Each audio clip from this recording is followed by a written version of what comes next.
And now, here to preview and predict this weekend's Ring of Honor, Supercard of Honor, and NXT Stand and Deliver, here is your host, the West Coast Professor, Jeff Meacham.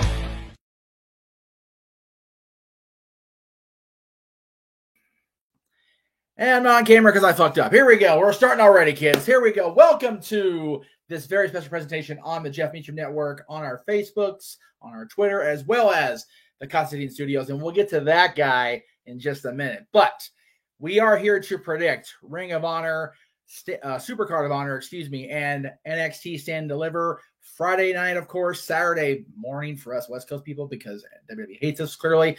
But I'm not alone today. I'm not going to be talking out of my own ass. Oh, no, I got four asses talking out today, kids. That's right. And we're starting off with a man who literally just did the thing over on the No DQ side of things. And not only did I get my plug in, he gave us a plug, which we appreciate oh so much here on the Jeff Meacham Network. He is our buddy. He is just a simple man.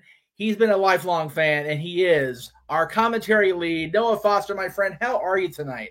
Hello, Jeff. I'm doing very well and looking forward to talking once again more about that Stand and Deliver live premium event in a different way, I'm sure. But definitely very hyped to talk about the resurgence of Ring of Honor now under Tony Khan's guidance and booking. So this is going to be a very interesting weekend with these two shows and so much more to say the least. Great to see and talk with you about them.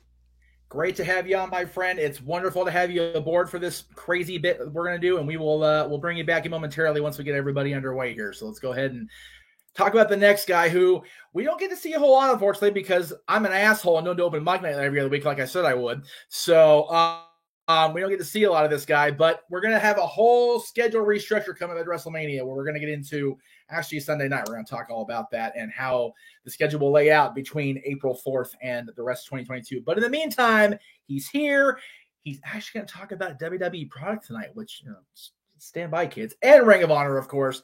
Ladies and gentlemen, we have our buddy James Hebert. James, it's always good to see you on my shows, my friend. How are you tonight? What? We're talking about Ring of Honor? Supercard of Honor? We're getting Mountain Dew. You got gin and Coke. What? Jack and Coke, bro. You gotta love that shit. Good stuff. Good stuff. But yeah, yes. I'm doing pretty good, man. I'm going to be talking about a WWE product, modern day WWE product. And Ring of Honor, Supercard of Honor, which I am highly looking forward to. I can't wait. I cannot wait to talk about this card. It's already looking stacked. They got Wheeler Yuta going into a pure match, which is so good for the story they're telling on AEW. Cannot fucking wait for that match. The Bandito and Gresham, obviously, everybody's gonna. I think that's gonna be a match for the ages. And you got I don't know what the hell is going on in NXT, but you got Braun Breaker and Dolph Ziggler probably could put on a good match. So we'll see what happens. Hey, there is a Hall of Fame pedigree in that main event. I'm not talking about Dolph Ziggler, at least not this time. So we'll get to that. No, not this time. Yeah, so thank you, James. We'll bring you back in once we're done giving the Renegade the hype that he's been plugging for a whole weekend because he's driving me crazy. Here now to reveal the very first purchase he's made at WWEshop.com. He is my co-host on Dads. We are co-hosts together on Dads. He is on Ask the Dads. He's on everything with me, it feels like. He is one of my oldest and dearest friends. He is the Renegade today of wrestling, JJ Williams. All right, Jay. What did you actually put money in on Connecticut? Oh, look at that. That's right, baby. There you go. I dig it. And you know why that's awesome? Because that's one of our boys. We love that shit. Good job. Nicely done. I told you, dude, if you really buckled down and thought, you probably could have figured it out. True enough. True enough. Why else would I want to debut it tonight when we're talking about NXT Stand and Deliver as opposed to Thursday when we're talking about WrestleMania proper? Right. Because it doesn't matter if you're at the Anaheim Marketplace. It doesn't matter if you're at Hollywood. It doesn't matter if you're at Impact Wrestling. It doesn't matter if you're at NXT. Whose show is it? It is LA Knight. That's right. So there you go. All right, let's bring everybody else back in because I know everybody in this room loves LA Knight / Sean Ricker / Eli Drake. We love that guy. So that's our boy. Let me talk to you. All right. Let me talk to you. Let me talk to you. Let me talk to you, Yeah. half schlap. Let me holler at you, player. Oh, wait. Why Sorry. Tag team match. We're going to have a 3-on-1 handicap match, player. It's going to be you, Kurt Angle, against The Undertaker. And I'm in a handicap match. Who are the other two partners? Kane and Sid Vicious, player. No. I thought you were going to say the American Badass and Big Evil. Vince, I have a bad neck. Do something. I can't do anything. Go metal with a broken freaking neck. That's right. The other two partners are Brian Lee and Glenn Jacobs. If you don't know what that means, get the hell out of here. Anyway. There you go. All right. But yes, James mentioned it. Noah mentioned it. We have the return, the resurgence, the reimagining, maybe. We'll see how Tony says, of Ring of Honor. Ring of Honor is something that in everybody in this room's way is near and dear to our hearts. JJ and I have the opportunity to see a lot of guys you see in Ring of Honor now, back when they were cutting their teeth on the SoCal Indies, or whether they were coming through here on a whim going into the PWG territory. It's a pleasure to see these guys get the proper showcase they have now. You know, we're not officially going to talk about Impact tonight, but they also have a show Friday night before Ring of Honor goes on. We'll briefly hit on that a little bit later on because we know after last night talking about it, Jay, our buddy Willie Mack is on there, and Willie Mack being on a pay-per-view on a Friday night WrestleMania weekend is just like right here in the field. So. I actually have news about that. I actually have news about that, Jeff. Oh wait, let me get my impression out here. So you are a fan of Willie Mack. However, I'm afraid I've got some bad news. All right, bad news, Foster. What's up? You see, recently, it has now been confirmed he's been replaced by All Heart Blake Christian, and I don't have further details for you now. So unfortunately, if you thought Willie Mack had a chance to become the next X Division champion, you're going to have to wait a little longer, and I'm sorry to have doubts, to have added disappointment, but that is sometimes what we face as fans of pro wrestling. Now you may go on. Thank you very much. Well, in that case, we're not covering Impact. The hell with that show. Anyway. Oh, no! Well, don't worry, James. I'll just do this real quick. Hey, folks, cheap plug. Stay tuned for the simple and powerful duo where me and Jerry Impact discuss, preview, and predict the multiverse of matches where Bullet Club, NWA, Ring of Honor, Pro Wrestling Noah, and Impact Wrestling all collide underneath one roof. Thank you very much. And we will do that panel this Friday. Time to be determined, but stay tuned to my simple YouTube channel for further details on that. I cannot wait for this show. There you go. It is a stack card. Impact and everybody is throwing some shit at us. I'm not gonna lie. They're throwing some major stuff our way. So good on them. Yeah. It just sucks that Willie's hurt. That's a bummer. So if he is hurt, we don't know the details. So if he's hurt, that's a bummer. If they just took him out, piss on them. Anyway, because Willie is family to me and Jeff. We talked about that yesterday on Ask the Dads. I remember that conversation before the Royal Rumble talk. I remember that. Yeah, so. I'm going to try and get more details while you continue the spiel. Yeah. So let's just go ahead and jump in here. You know, JJ talking about not being quite in the deep end of wrestling back end, but we're going to go ahead and jump in, you know, all the way in the deep end of Ring of Honor because I haven't been able to watch a whole lot either, but I know Noah and James are more versed on it than I am. So we can definitely get at least some opinions on what is, you know, a big match now as far as the mainstream community, in that we have Swerve, who is just signed with AEW and is under that umbrella, is going to be taking on our boy Zayn here. Going to be a interesting, not really for titles, obviously, because there's no championships in this match, but you know both these guys are out for nothing but ego and pride here. So let me throw to Noah first, since he's our lead play-by-play guy and can give us all the deets, if you will. Noah, where are we at with this match? What's going on as we go into Friday night with these two? Well, so far, Alex Zane, he's been doing his own thing across the indies. I think he recently was involved in AEW Strong, and then whose house? It's been Swerve's house in AEW Rampage, recently contending against Absolute Ricky Starks for the FTW Championship. So these two are definitely out, like you said, for all the pride and all the ego, and definitely I feel like to send a statement maybe to the Ring of Honor champion to claim that Ring of Honor is their house. One's got the sauce, the other's got the swag. We'll see who has the better in-ring game come bell to bell soon enough. This is going to be a hell of a match. James, where are your thoughts on this one? Again, you've got two guys who, at least with Swerve, you got a guy who just did not get where WWE NXT faithful thought he should have gone, and now he's on the other side. Yeah, he's free. Anyway. Yeah, which is funny because when you mentioned that, Swerve to me as a fan of Swerve Scott, or now as he's back to being Shane Swerve Strickland, baby, he's doing probably some of the best in-ring work of his career because he's not pigeonholed to a cruiserweight division. Not that it needed to be a pigeonholed division, but that's exactly how they treated it. But yeah, I'm glad he's out of there now and he's getting in the match with Zayn. I don't know much about the history between the two guys, but I see the names on the card and I already expect the banger. I know what Zayn is capable of. I know what Swerve's capable of. I'm just going to sit back and enjoy it.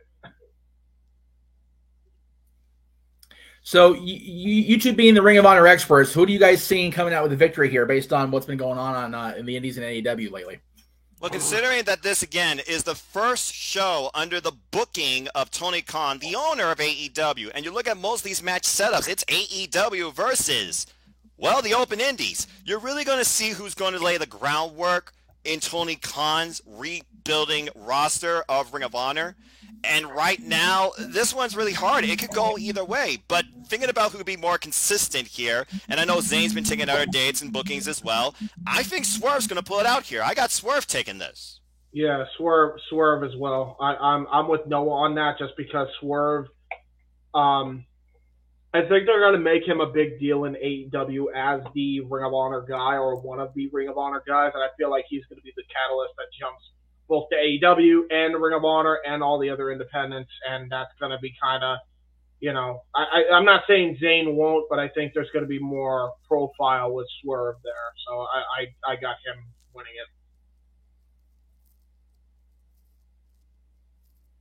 it. And again, JJ, I know you're not familiar with either of these guys, but I know you've seen Swerve, at least if you watch AEW the last couple of weeks. I know you kind of pop it on AEW when the roommates turn it on. So, but you have been watching NXT. At least you've been watching lately. I don't know exactly when Strickland left, but I for one think that they're going to go with Swerve personally, just because of the recent signing with AEW and the whole momentum that he's had going into this weekend. But that's just the opinion of the host. I don't know.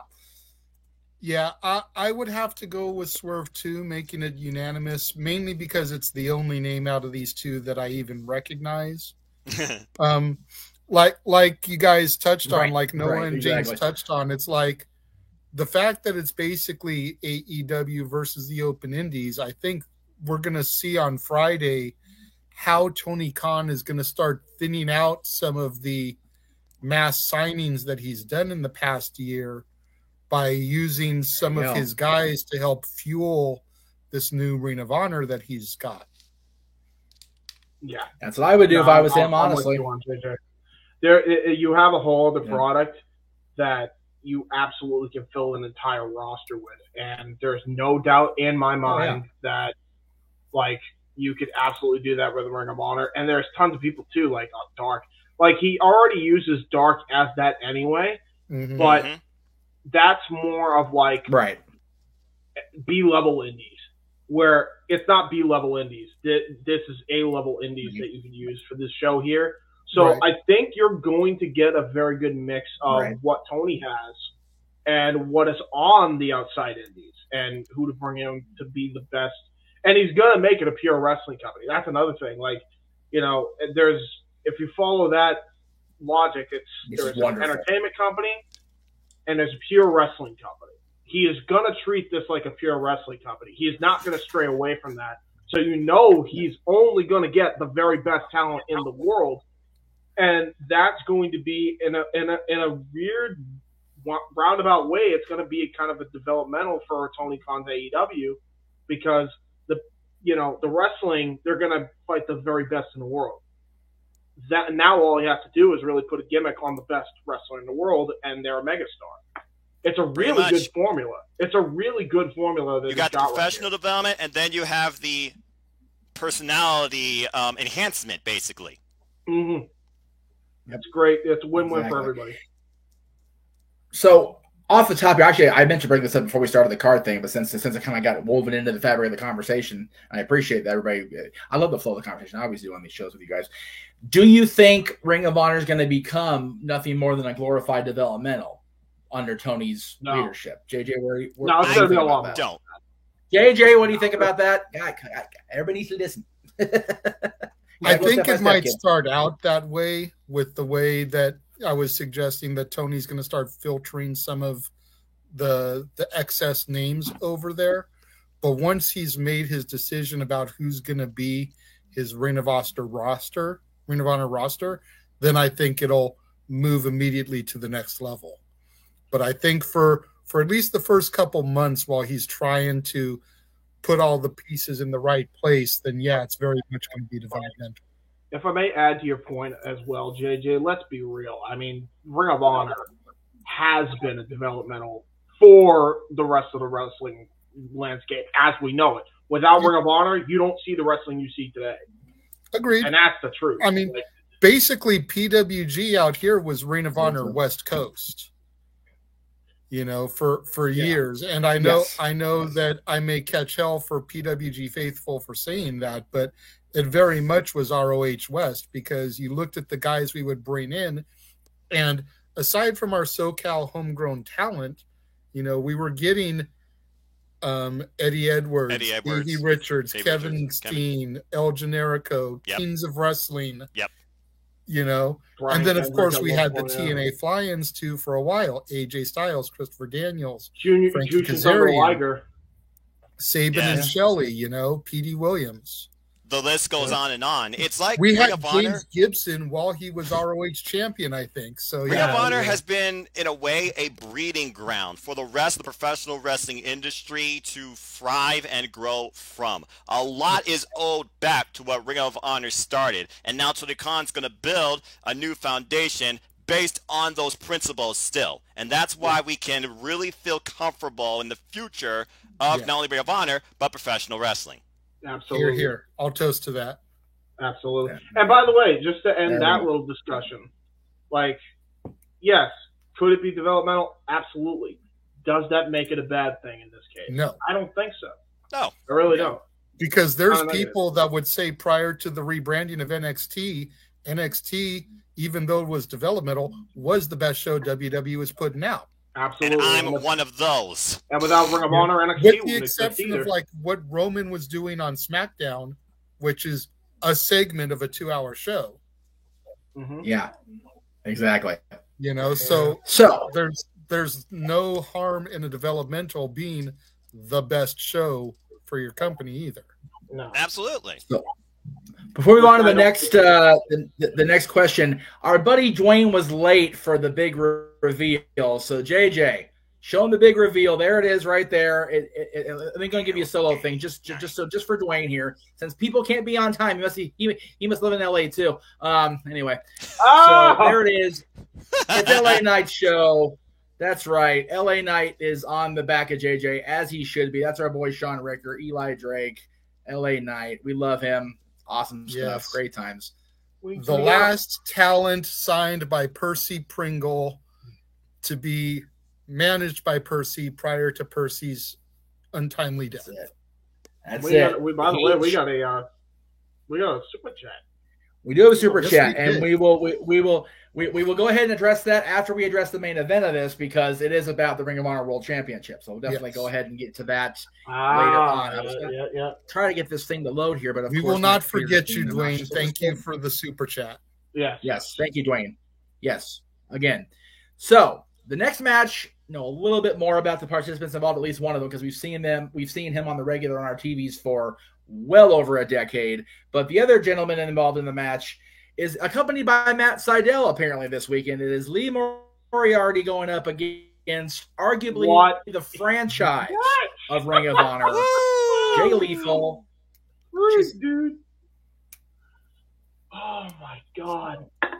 See, I'm going to jump in right here. So, this I'll one I start think with is going to JJ go to this Jay time. Lethal.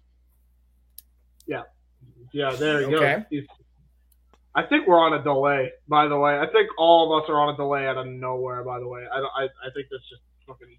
Yeah, we're having a major systems pass here. So I'll go ahead and you guys go ahead and talk about this match while I reboot on my end. Maybe it's just me, but you guys go ahead and talk about this match. Feel free to I mean, JJ, if you want to elaborate more on Lethal, go ahead. If not, Noah and James, pick it up. I'll be back momentarily. Yeah, go for it, JJ. You were gonna. JJ, you first on this one, man. Give us your thoughts. I was just going to go and continue to piggyback on what Jeff was saying. Like, you want to talk about somebody from the current crop that doesn't have the name Briscoe, that epitomizes Ring of Honor, Jay Lethal is your man. Damn right. This is one of the few matches I see going that I know of in the indie/ROH faithful non-AEW way for the pendulum. You know, if Jay Lethal doesn't win, the ROH faithful are going to riot. And that's fair. I would agree with you. I think Lethal does have to win, but keep in mind that Moriarty. I don't think they'll be too mad if Moriarty pulls out the victory. I'm not saying he will. I agree with you, but I do believe that Lee Moriarty, if he were to pull out the win, I don't think that's a bad idea because Lee Moriarty has a very technical style that fits in like a glove in Ring of Honor. Absolutely like a glove. Tyga style all day, every day. This guy is one of the best technicians on the goddamn planet right now. You don't get mentioned by Bryan frickin' Danielson and not be a great professional wrestler. That just doesn't happen. So that's fair. Keep that in mind as well. I think this is definitely gonna be, if not match of the night, at least second match of the night. Because I think Bandito and Jonathan Gresham will surprise some people. But this could be match of the night. If that doesn't live up to it, you never know. It is wrestling. But I absolutely see these two just tearing the fucking house down. Noah, what do you think? You have one of the foundations of Ring of Honor in Jay Lethal, who held the Ring of Honor World Championship with incredible pride and proudness for, I feel like, maybe the most days overall. And then you have one of the bright, young up-and-comers of this industry. Came from the Indies, signed AEW, now under the mentorship of Lee Moriarty, already endorsed by the likes of Bryan Danielson. Lee Moriarty has a technical style all of his own. Again, I saw this guy get his contract live when he took on Daniel Garcia one-on-one on AEW Dark Elevation. With Lethal recently talking about he needs to do some thinking. Oh, he's thinking. And right now, again, he is the foundation. He is Ring of Honor. This is literally a match of mentorship and guiding the future. You not necessarily look at the result here. You look at what is to be presented. This is Ring of Honor. This is where you know honor is real. Lee Moriarty is a future candidate, in my opinion, to be a pure wrestling champion in Ring of Honor. This is going to be a tremendous match, but you got to look at the experience, and you got to give the dupe to Jay Lethal. Again, he's had over 20 years of professional wrestling experience. So while the result may seem obvious, I feel what you're going to get is certainly going to surprise you, especially for those that don't know Lee Moriarty. This is an eye-opening match, to say the least, for a lot of new faces. I don't know Moriarty. I'm 100% honest about that. I kind of wish it was Matt Sydal in the role because, you know, seeing Matt out here and then obviously his run as Evan Bourne, I'd love to see him be highlighted and featured as opposed to just being the corner man. Mm-hmm. But I know Jay Lethal is one of those guys that could wrestle a mop and the mop will get a Hall of Fame induction based off of his match with Jay Lethal alone. So I know whoever steps in the ring across from Lethal is going to, whether it's on their own merit or him carrying them, it's going to be a hell of a match. So I look forward to going back and seeing this once I'm done with the main event of the weekend and going back and revisiting all these matches and really getting familiar with some of these guys. as much as you say that, because I understand the whole star appeal thing, I think you're gonna say I was wrong about Moriarty. He was the perfect choice. I'm telling you, when you see this guy in the ring, JJ, you are going to be fucking floored. You'll honestly think it's gonna be like he's fighting another Jay Lethal. That's how good this guy is. I'm not even capping. So it's basically a mirror match, you're saying? It really is. That's why a lot of people are excited about this match. Lee Moriarty is a great match specialist, and you add that with Jay Lethal's ability, and they both can fly too when needed. They are very good hybrid wrestlers, and I think that's what's going to make this match a standout on this card. 100%. Without Jeff, question. are you back? Jeff, are you back? I'm working on it. So apparently it's just going to be one of those days, like it always is when I try to do shit like this. But that's okay. All right, well, everyone has given their thoughts about this match except you. So if you're back, go ahead and throw your 2 cents in. So I love this whole match. I've been a fan of Jay Lethal from the beginning, and that audio thing is that avatar's horrible because I'm not the champion anymore. So just give me a second here. Anyway. So it's just one of those where I know. Okay, you stop drinking. I don't know a lot about Moriarty, much like JJ, other than the fact that I know he's a damn good wrestler, and I know he's got Matt Sydal at his side, which is never a bad thing for anybody to have. So I honestly have to go with Jay, partly because of the name recognition, but at the same time, we talked about Tony, trying to get this company built up under his name and trying to have new things established. And what better way to establish a new or fresh talent than to beat the freaking face of the company for so many years in Jay Lethal? So my official prediction is Lee Moriarty, but I would not be surprised at either result here. I can see a Matt game in the end and just a flash, because all it takes to win, again, is just 3 seconds. These two are going to pull out everything possible to literally trap the other person. So if there's an upset throughout this night, which I expect there will at least be something, Lee Moriarty very well could be that. I think another thing as well is you also got to put this in perspective. If these guys are as good as we say they are, and they are, trust me, I absolutely can expect a photo finish. No doubt. There you go. So. And yes, Jay's always been underrated, Walter, for the record. And Walter also believes Noah's a busy dude. Like I said, he came fresh off no DQ. So God bless Noah for pulling already double duty tonight. We love this guy. And it's going to be a busy week for him between the Predictions League over on no DQ and calling 3 nights of action for us. God bless you, man. We love the Workhorse covering Ring of Honor? Gee, where have I heard that one before? Right? Oh, you think that's crazy, Jeff? I'm doing a no DQ Galaxy predictions panel for WrestleMania NXT at 10:15 tonight. Live. God bless you, man. That's it. Lord. Oh, and stay tuned, James. Remember, tomorrow during AEW Dynamite, we're doing a recording. Yeah, I know. Live, you told me. in ATW View. It is. It is the night that never ends. That's right. That's how it goes. Pro wrestling doesn't rest, and neither do I. Especially in late March, early April. It kind of is what it is, folks. Oh yeah. It's WrestleMania weekend. Everything's under the sun in one weekend. That's it. It is our Super Bowl. It is. Damn right. It really is. And there you go. Noah, Mr. No Days Off. It's like I told Jeff, if I was to get asked a question based on a huge celebration, what are you going to do? I'm not going to say I'm going to Disneyland. I'm going to say I'm going to WrestleCon, and I really hope to do that next year. Well, we'd love to have you WrestleCon out here because it's in Los Angeles. So we'll definitely according to Twitter, it says LA. It does. It says LA. Now, granted, the stadium's in Inglewood, of course, but we all know, where the marketing's going to be because most of the other events are going to be at Crypto.com Arena, so it's going to be in LA. Yeah, absolutely. I've never been out to anywhere in California, but again, figure that down the line. Anyway, before we get to the next match, do we want? I want to actually talk about David Ben's comments as we kind of covered it in the Lee and Jay match. The question, since ROH, I'll read it as you try to get it. Question: since ROH released all their talents before the TK buyout, do you guys see Supercard of Honor basically as a out with the old, in with the new? Even similar to how War Games was this year for NXT, possibly the Briscoes' final show in Ring of Honor. We'll get to the Ring of I'm going to hold off on the Briscoes thing because I got something to say about it when we get to the match in a freaking minute. But as far as the rest of your question, this is what I think. Yes and no. I think here's the thing. You got to remember who was the first champion for AEW. Chris Jericho. Yep.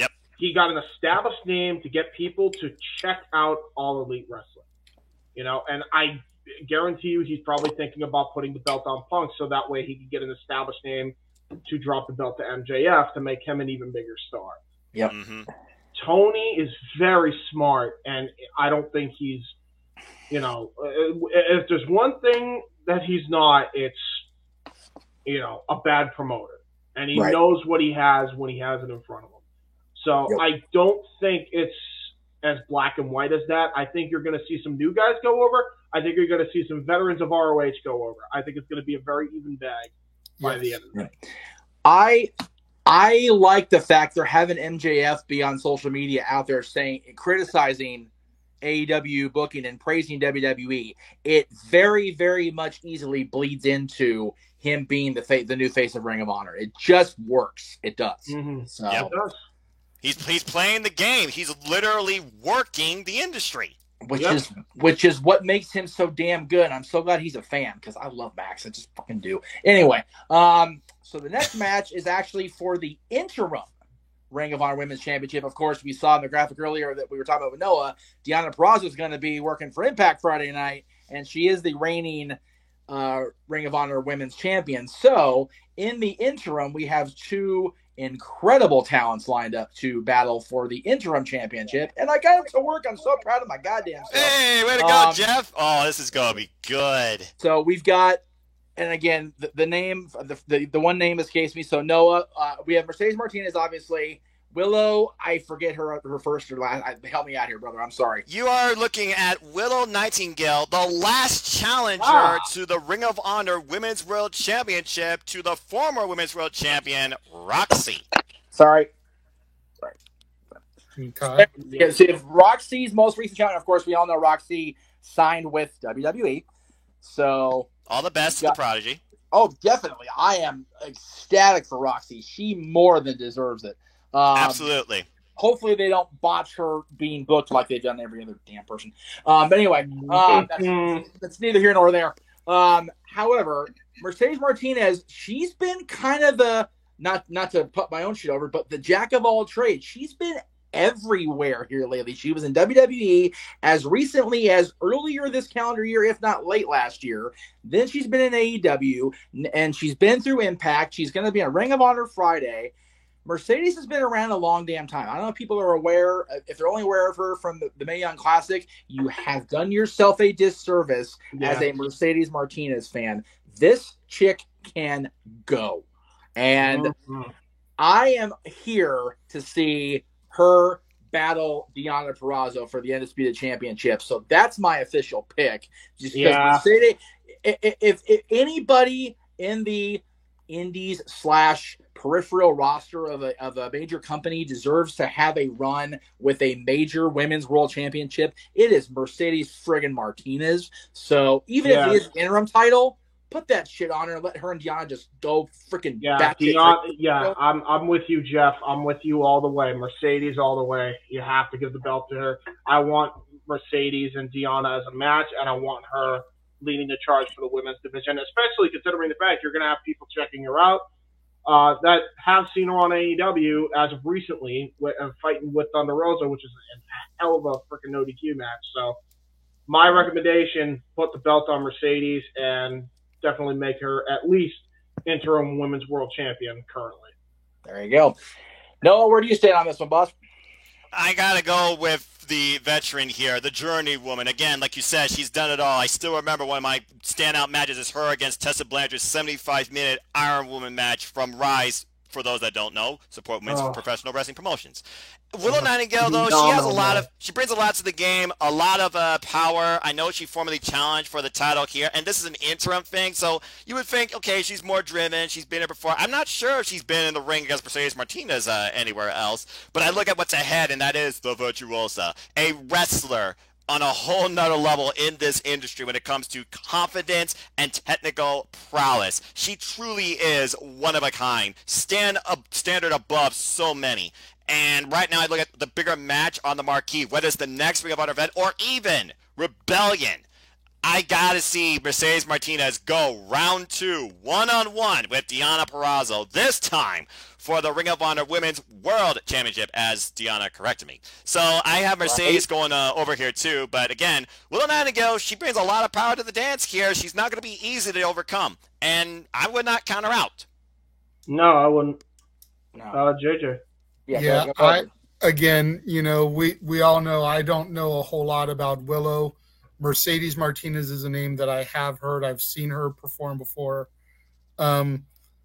We've mentioned it a couple times here. If you're going to try to look at this as a way to relaunch the brand, then you want that name draw. You want that marquee matchup. And if the marquee, what's going to be the better draw down the line? Willow and Deonna, or Mercedes and Deonna? So you got to go Mercedes here. Yep. Yeah, absolutely. And again, that isn't a knock on Willow, because like you said, she challenged Roxy and gave her a run for her friggin' money. So it comes down to the mainstream is the key here, and that's just the way the world works, my friends. So that's the way entertainment works in general. That's the way sports works in general. I mean, especially combat sports, like what's going to sell more, the marquee will sell more, That's business. That's business. Again, in one, you have the marquee names. In the other, you might have a sleeper. But right now, when you're establishing the groundwork, the foundation of this redefined roster, pun intended. You got to go with the marquee name. And right here, Mercedes Martinez, she's not only a marquee name, she deserves this, in my opinion. And again, you mentioned earlier. Let me see real quick. I need to do that. Thank you very much. That's what I want to do. You mentioned earlier, something about combat sports. There's a point there in the chat room of, this match should have just been number one contenders match, in my opinion. But, they're trying to make it like MMA, where if the champion's not available, they have an interim champion crown, and then we have undisputed down the line. That way it means more. And by the titles at Rebellion. And by the way, the first person to freaking do this in professional wrestling right was Tony Khan. He did it with Sammy Guevara for the TNT title, and it meant a lot more. And the match for the belt was freaking stellar. I saw it live, him and Cody, that ladder match at Beach Break. My God! And now keep this in mind, right? UFC's been doing this for years. Look at Conor McGregor's first title run. It was a undisputed title match between him and Jose Aldo, I believe. And that was gangbuster business. Gangbuster business. It made Conor McGregor the star he is today. Without that being an undisputed championship match, Conor McGregor is not the star that he is today. Now, I'm not saying that's on the same level, but the way they're presenting it is of that importance. That is what they're doing here. Presentation is key. Agreed. It works. Presentation is key. Is everything in this world, kids, and I do mean everything. So... And by the way, Noah, you mentioned, maybe Undisputed Championship match at Rebellion. Yeah, we're covering that on this channel. We got predictions on Friday the 22nd and full coverage the 23rd. So be back here for that at the end of the month, kids. All right. So the next one we're going to be covering is going to be something that has been built up quite nicely. And I do mean quite nicely over at AEW television. And that is for the Ring of Honor Pure Championship. Let me go ahead and get the names right, because I don't want to sound like a schmuck, because I do that quite often when I'm drinking. Josh Woods, of course, the champion. We've seen Josh Woods be just what he is marketed as, a pure wrestler. And then you've got Wheeler Yuta, who has been just the subject of William Regal's wrath here the last week or two. And you know what? If he's getting lined up to be the pure champion, I can't think of anybody that muckerfucking worse than William Regal, because he'll straighten his shit out for sure. So I'm here for that, and that's why I'm going to sit here and right now call Wheeler Yuta as the new Ring of Honor Pure Champion. I agree. James, with am you. I off the base there? You are not at all, my friend, and I'll tell you exactly why. For those who don't know Wheeler Yuta, because you've only seen him in The Best Friends, I'm going to tell you right now, Wheeler Yuta, again, was another name mentioned by Bryan Danielson. And now that we know what we know, there may not be a faction between Yuta and Moriarty and Garcia. That's obvious now, but boy, oh boy, we know why he mentioned those names. Wheeler Yuta, if you have not seen his matches on the Independents, is one of the most technical young wrestling upstarts in the history of pro wrestling.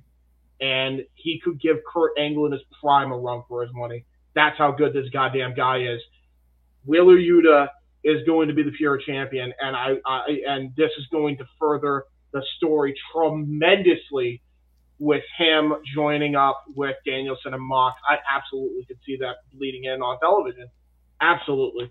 And perfect person in Josh Woods. Josh Woods, who's no slouch in his own right, is a freaking technical marvel. Like this match alone, if you are just a fan of pure wrestling and you don't like the sports entertainment gaga, which I understand, I personally like it all if it's done right. Right. You can't get any better than this, man. Like Josh Woods and Wheeler Yuta could steal the show.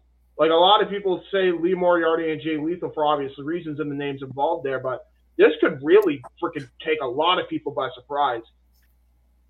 Well, as we found out on Wrestling Trivia Challenge not too long ago, Jay Lethal's the only guy to win every championship, including the Pure Championship. So we'll probably see a very pure type match between Moriarty and Lethal, which will just be pardon me if I fall out of my chair while Noah and James are calling this match out of sheer oh my god, out of the mastery of it all.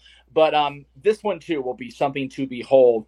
I do have a question, and I want Noah to answer it because he can answer it better than I can. I've heard of this, but what is the Pure Championship? Is it just a straight-up wrestling match?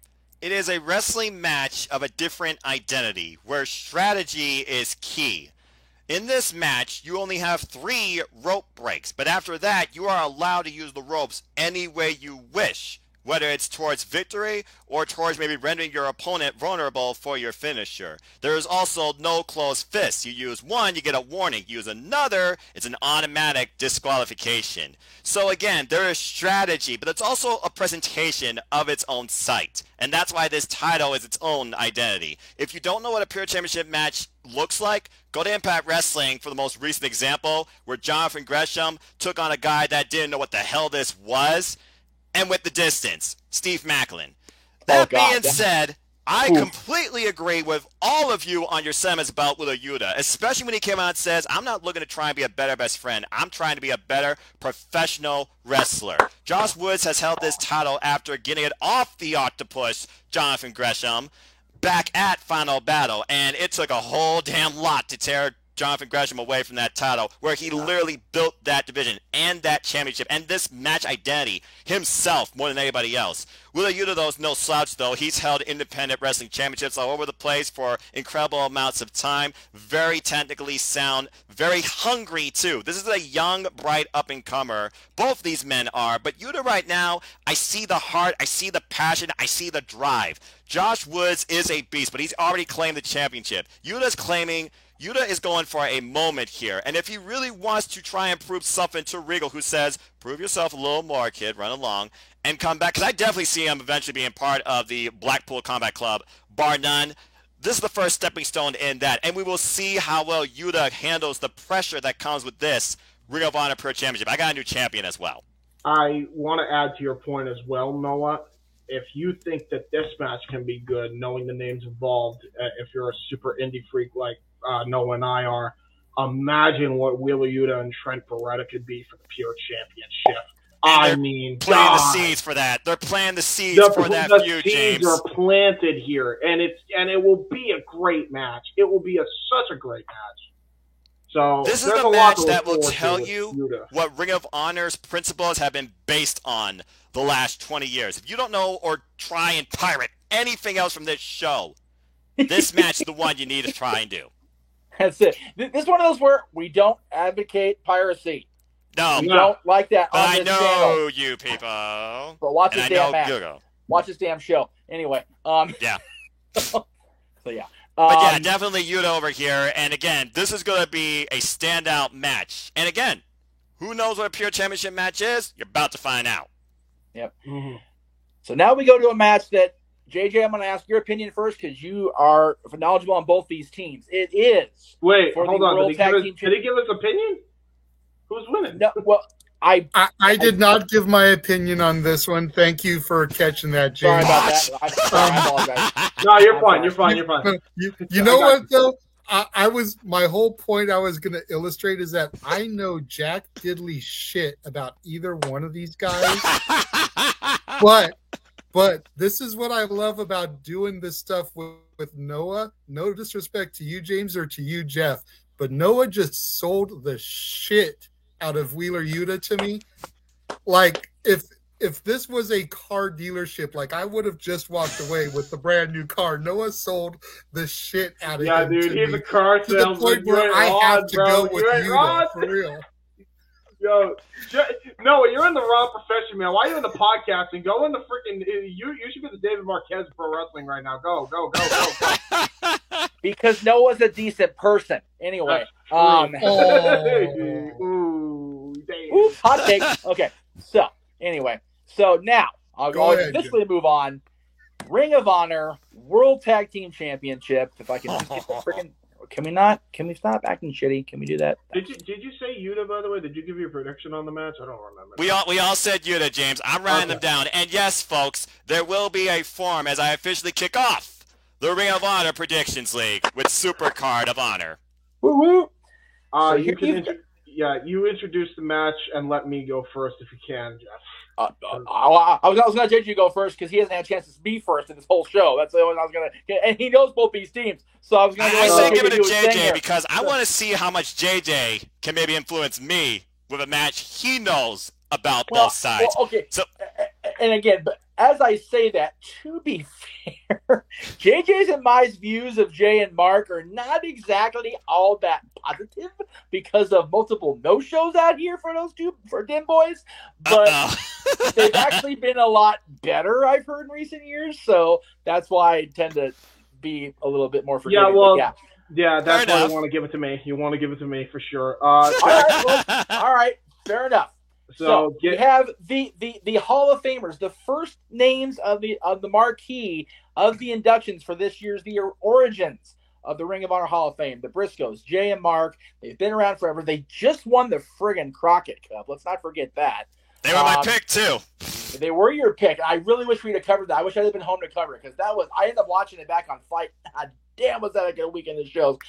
And then you have FTR, who arguably, and I think we all agree in this room, was the most underutilized, technically sound tag team in recent WWE history. Damn right.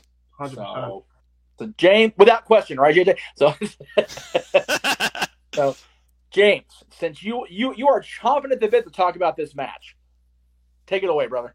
I'm going to say FTR does win. However, I'm going to go back to David Ben's question as you have me on screen here. So you want my thoughts on possibly the Briscoes' final show in AEW. Look, I genuinely believe that this is going to be all or none for the Briscoes because they have to have a performance of a lifetime. They know it, and FTR knows it, and they want them in AEW. And you know Tony Khan wants them in AEW, and there's an outside force that is preventing them from going in on Turner's side.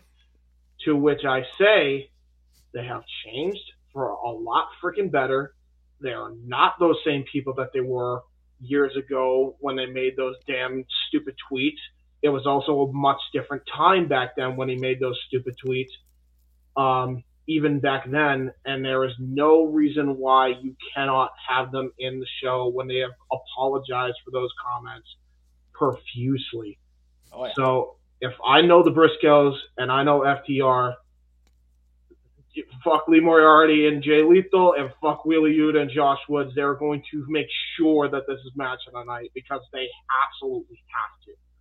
They have to. They have to get the attention of Warner Media executives because if they have a great match here, they're going to be clamoring to have the Briscoes signed to AEW, and then it's going to be too much to ignore. They're going to have to sign them. So I think that you're going to watch a performance of a lifetime. If I were to think of anything, this is going to be match of the night, in my opinion.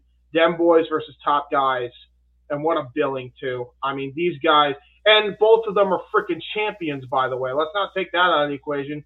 You got, it's crazy what Tony Khan has. It's a playpen of the best tag team division in the world between two companies, dude.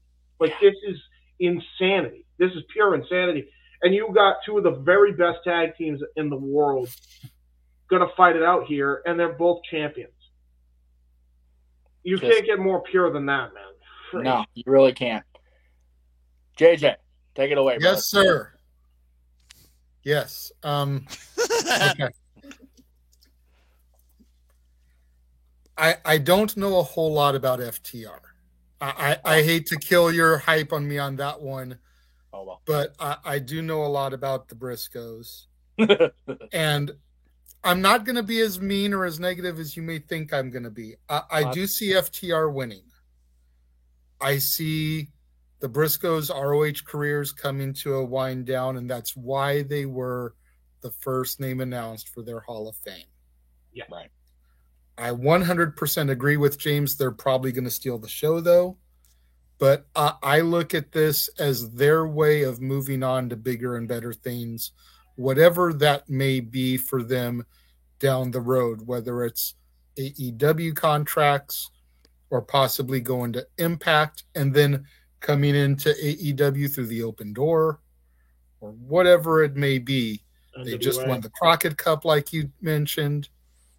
The road ahead still looks good for Mark and Jay. But I think this is going to be the final match for their ROH careers. What a way to go out, too, by the way. I mean, yeah, at Supercard of Honor, seriously. And with a match that absolutely deserves a marquee title. Look at this. Yeah. You know? Tag team wrestling, boys. You're going to see tag team wrestling. Yeah, absolutely. Noah, where do you stand on this, good sir? This is one of those what ifs you truly fought in. Sorry. Go ahead. You're good. Botch. This is one of those what ifs you truly thought never would happen, and you couldn't have more of a mirror image of two driven, dynamic, technically sound, hard-hitting, grounded, well-communicative tag teams on the planet right now in tag team professional wrestling. The Briscoes have literally been the foundation of Ring of Honor since day one. There again, you talk about the reason that they were the first announced for the freaking inaugural Ring of Honor Hall of Fame. They have held down those Ring of Honor tag team championships as if it's more precious than life itself, in the most cruelest of ways possible sometimes too, and the most barbaric. And then you have FTR, top guys. They want to be top professional wrestlers. They've done it all everywhere and have gotten titles everywhere. They are a team traditionalists have been clamoring to see for the past decade that has been missing from this scene in tag team wrestling. The only thing that FTR hasn't done at this point is Crockett Cup and NWA World Tag Team Championships. But they also haven't done the Ring of Honor World Tag Team Championships. I think they finally added another accolade to their tremendous legacy of tag team wrestling. If this truly is the Briscoes' last ride, you couldn't think of a better team to pass the torch of Ring of Honor's future in tag team wrestling too. So I have FTR winning here, simple as that, because both JJ and James laid the foundation. I'm sure, Jeff, you will add more to this too. But again, it's one of those also where I could see people are sleeping, I feel like, on Ring of Honor Supercard, and maybe the surprises and upsets you could get from those that know Ring of Honor from the beginning and maybe want those originals to win. If nothing else, I do see handshakes at the beginning, maybe a bit of a fake out, but definitely at the end, especially where you know FTR right now are heavily influenced by the Hart Foundation and so many great tag teams of the past. They want Bret the Hitman Hart in their corner, for Pete's sake, and they keep teasing that. Okay, it doesn't take a rocket scientist to know that they've been teasing the idea of Bret being with FTR for the last several weeks. Regardless, you're going to see the best possible tag team wrestling match this entire weekend out of these two teams. But somehow I do have FTR getting the Ring of Honor gold and adding it to their legacy. You know, I went into this match having the Briscoes. Y'all talked me out of it. Good on you guys. Good salesman job, all three of you. I'm going with FTR. I really am. That's what you're supposed to do. You're supposed to convince. You're supposed to make your argument work for you, and you guys did. So I'm here for it. And I would not be mad if I'm wrong. There's some times where you're just a professional wrestling fan, you just want to see great wrestling matches where you'll either get that. scenario you're going to be happy Yeah. with. Yeah, you're gonna get that. Honestly, I wouldn't be mad if Briscoe somehow retained, but I do think FTR should be double champions, like for sure. Yeah. Especially They should be all the champions, personally. Especially when you consider the fact we were talking about storyline progression on via AEW television earlier and the Forbidden Door aspect. Like they just did a segment with the Young Bucks again. Let's not forget about that. BTE. So. And while on Dynamite too, there was a freaking backstage segment with those guys. So when you put that into perspective, obviously, and FTR has made no bones that they want to collect all the gold outside of AEW. They already collected the AEW tag team titles once. You know they want to collect more gold. Ring of Honor tag team titles is the next step. I guarantee you they're going to go for those MWA tag team titles again. Keep in mind, this is the first of many matches. I don't think we're going to see the last of this match ever. There's no way. And, NWA titles, I'm sure. IWGP heavyweight titles if they decide to go to Japan. I wouldn't see why not when they have the AAA tag team titles. They got a lot of gold they want to collect. And they want FTR is the belt collectors of the tag team world of professional wrestling. Absolutely. As they should be, because the Bucks did it, and FTR can do it way better for my money. And I'm a fan of the Bucks. I grew up watching with the Bucks in the business. So FTR can do it. No doubt about it. Yeah, Question for you real quick before we move on to the next match. Yes, sir. Have the Briscoes ever faced off against the Dudleys? Not to my knowledge. And Not to my knowledge. And unfortunately, it probably won't happen. The closest you'll probably get that is Terrence and Terrell Hughes because D1's in the WWE. So. Right. Yeah, no, I know that it won't happen now because of the rift there between Bubba and Devon, but I'm just curious. There's no rift. He's a WWE higher up. That doesn't mean they're not. Yeah. Let's not kid ourselves. We've worked up too much. Yeah. So in that vein, we have our super chat, and we'll get to that as soon as this is over because we are, kids, at the halfway point of the show because it is time for your Ring of Honor main event. I don't know why the picture's smaller because I don't know. Don't worry about it. Don't worry about it. But we see it clearly. It is the undisputed Ring of Honor World Championship as the man who went into Final Battle unable to compete for the championship, Bandito, defends his version of the title against the man who has taken the original, the title that JJ and I saw come out here a million, bajillion, gajillion times on many, many waists and shoulders. Jonathan Gresham, the Ring of Honor World Champion on his front. My God, I'm going last just because I'm so impressed with both these guys. And I'm going to actually start with Noah this time because we're having the Ring of Honor segment end. So Noah, where do you stand between the two Ring of Honor World Champions, the two men who are destined to battle it out to see who takes Ring of Honor into the next phase of their legacy? Freaking jeez. You couldn't have a more wild contrast of styles when it comes to two men. The high-flying, insane offense of Bandito versus the much more mat ground-based wrestling style of Gresham. He's not a high flyer in his own right, but he's not afraid to adapt to other wrestlers' styles. Bandito's had this title, of course, ever since beating Rouge for the championship. And, of course, we had the interim where the Foundations, Lethal and Gresham, fought for the original title. And ever since Gresham won that, he has defended it everywhere. He even won a Progress Championship, so defending this too, as he's the Progress World Champion. This right here is literally going to be the guy to lead Ring of Honor into the next 20 years. Bar none, in my opinion. And I've seen a lot of discussion about Gresham when it comes to where does he stand, where does he go, what does he do, where will he sign? I truly still don't know.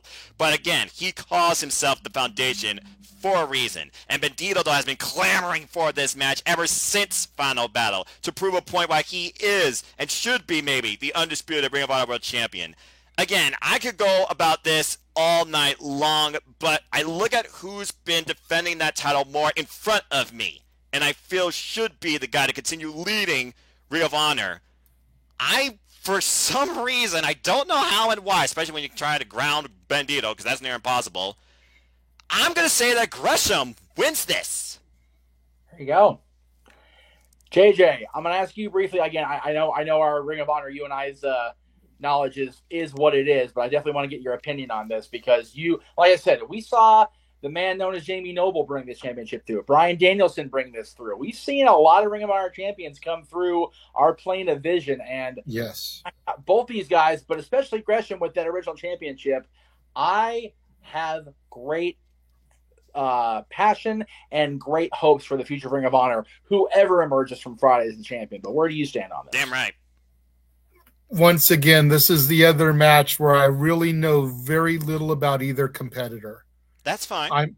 I'm just gonna go on a whim here, based off of the fact that he's currently got the Progress title as well, and I feel like that's gonna be a huge marketing tool for Tony Khan going forward. I want to see Gresham keep it. I'd like to see that title remain because that title is so classic that I feel would be such a great way to bring it back. Yep. You know, very much akin to the way they brought back the classic Intercontinental title when they did whatever it was like a decade ago. Man, I missed the whole that belt. white strap Intercontinental title. Yeah. Oh, you mean with that guy that may or may not be there this weekend? Yeah, we'll get to that on Thursday. But it's only smoke and mirrors to me. But anyway, that's right. But yeah, so soul. I'm gonna go with Gresham though because it's all about marketing. It's all about establishing Ring of Honor as being back in the public consciousness. And what better marketing tool than to reestablish the classic title as its brand, as its belt. So simple, yet so amazing to look at. And then to have the fact that Progress is connected to WWE, yes, and ROH is connected to AEW. Bridging worlds. Got a guy that's champion of both areas. Yeah, big time. Less is more. Respect, Seriously. legacy. Yeah, Gresham told the late Mike Awesome, late Rick Rude, hold my beer, kids. Because I'm holding both. So there you go. Good on him. James, where are you at on this one, my friend? When you look at these two men, you guys pretty much covered the history better than I ever could, but I'll kind of break down the match aspect of this. Recently on Wrestling Bios, there is a series on that channel called Reliving the War, which if you have not seen it, go watch it. So good. On that show, he covered a very underrated cruiserweight title match on Road Wild of all freaking shows between Alex Wright and Chris Jericho. Yep. And Throwback. Yep. you want to talk about great styles meeting together, a high-flying guy meeting a mat technician. You got that in spades with both guys. And I think that you're going to see a very similar style match here. You got a high flyer in Bandito and a grounded, pure wrestler in Jonathan Gresham. This contrast in styles is going to benefit the Ring of Honor World title as far as match pace goes. I think this, honestly, every match on this damn card could really be match of the night, and this one is no exception because of the contrast in styles. And I've always said, ever since I saw the cruiserweight divisions in both WCW and then later WWE, different styles make for a better match. Oh, yeah. And I think that's such as the identity of really openweight and NJPW at times too. Absolutely. Yep. Absolutely. So I'm going to go with Gresham as well. Gresham, to me, is the guy going forward for the future of Ring of Honor. I don't see why you take the belt off him.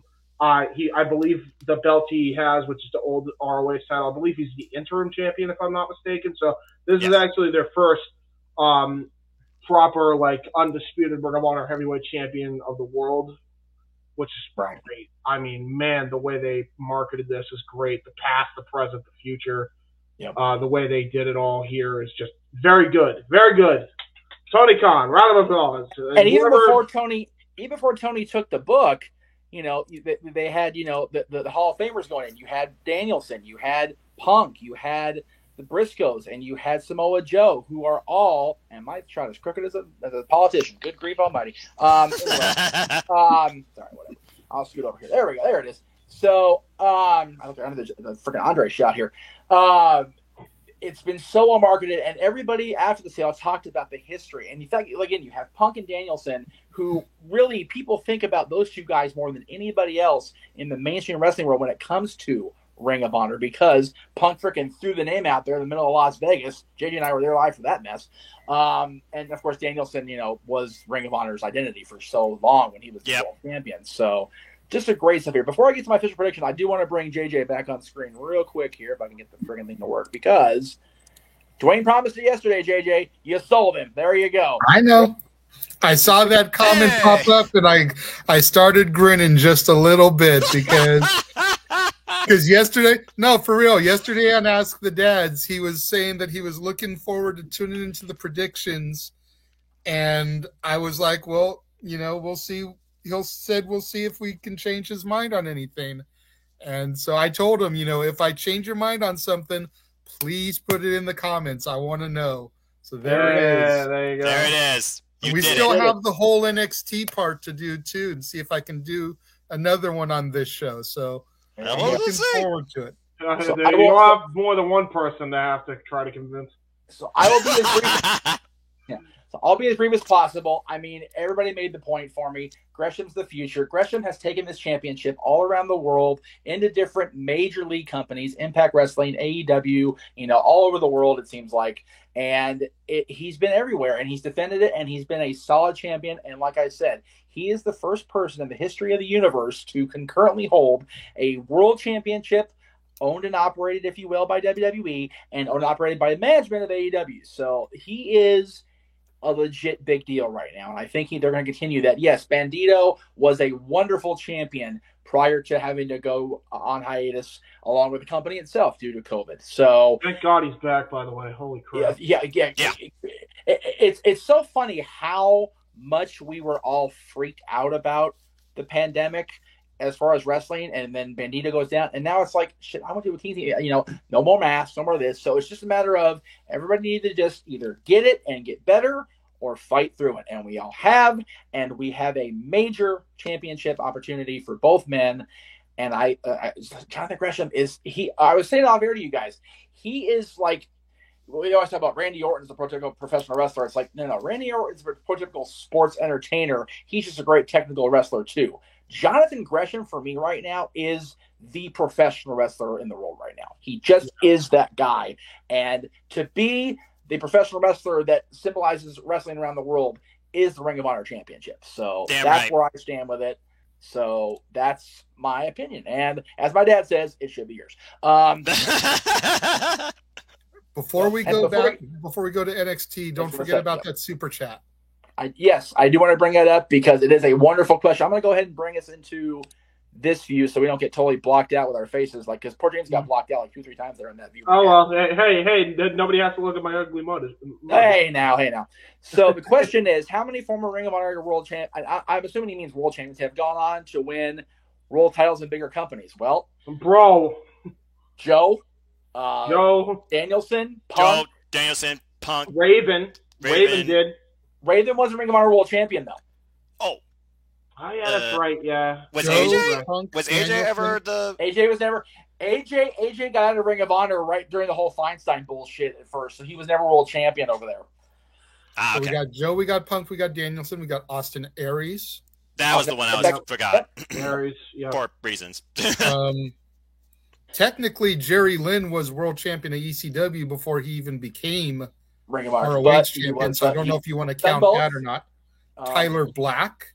Seth Rollins. I think is the biggest, like, Eddie Edwards, Davey Richards, Kevin Steen. Kevin Steen.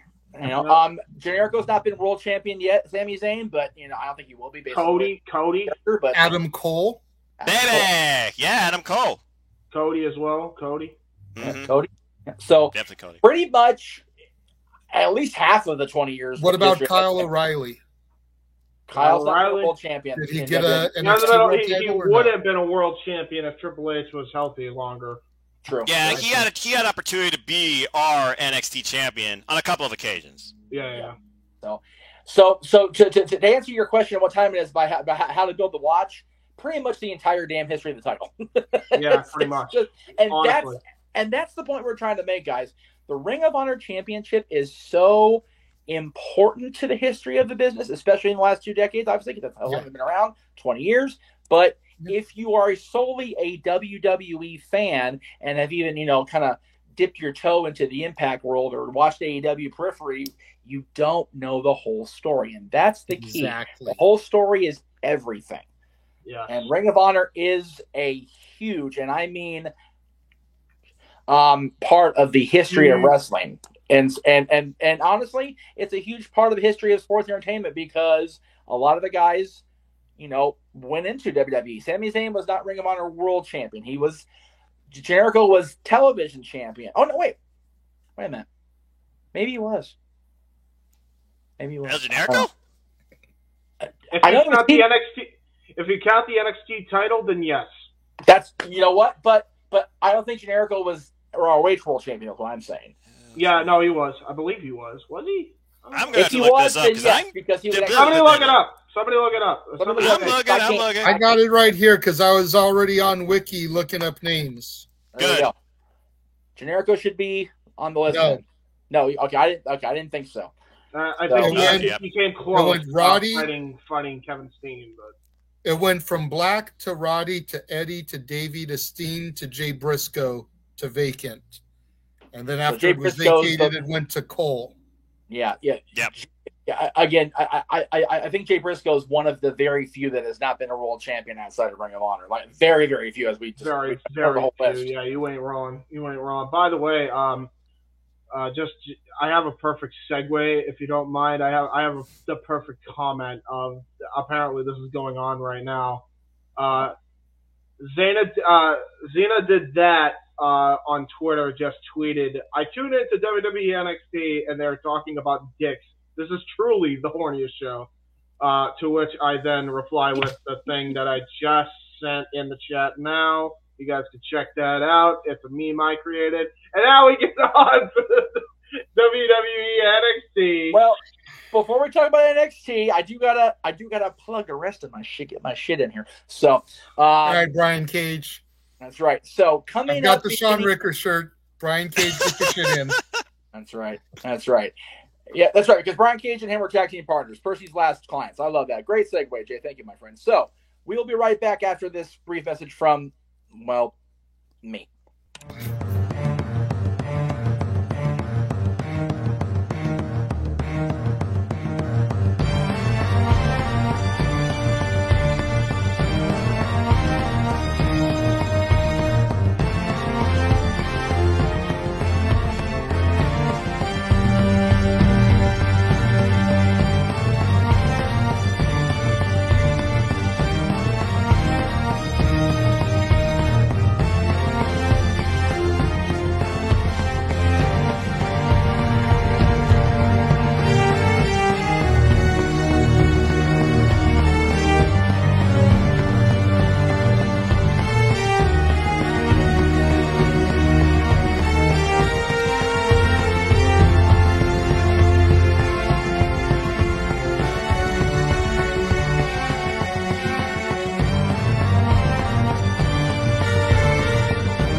All right. Hi, Hey. we're back. Hello, everyone. Hi, everybody. Hi, Where- Dr. Nick. Oh no, What's Jeff? Jeff, you froze. No. Dr. J, because that'd be a hell of a basketball game. Anyway, there you go. Really quickly before we officially move on, Richard's question, of course, about what wrestler has had the best career after NXT. leaving ROH. Yeah, I think we're still. I think on the computer, Jeff, you're still on delay. I don't think that's changing. Sorry, what were you saying, JJ? Go ahead. I was saying really quickly before we officially move on, Richard's question about what wrestler has the biggest career after leaving ROH. Ooh. I think honestly it comes down to Punk and Bryan. Yeah, I was about to say, and both of them went through the WWE, and you look at what both those men are doing now in AEW. I think about who these men have faced and what they brought forward to pro wrestling industry. It's a narrow margin for me, but I'm going with Bryan Danielson. I go with Punk, honestly, actually, because currently, like, not that Bryan isn't up there either. Like, it's really neck and neck between these two, but I'd honestly it's 1 and 1A. Literally. If Punk hadn't dropped that pipe bomb and Bryan hadn't gotten the yes movement behind him, it would have been Samoa Joe, hands down. Oh, The way he was booked in Impact. Yep. But because of those two factors, period, they eclipsed Joe. Yeah, 100%. Oh, boy. And the fact that Joe could never get his ground going for him on the main roster. On NXT, yeah, he was a beast still. But once he made the jump to the main roster, he floundered. Yeah, 100%.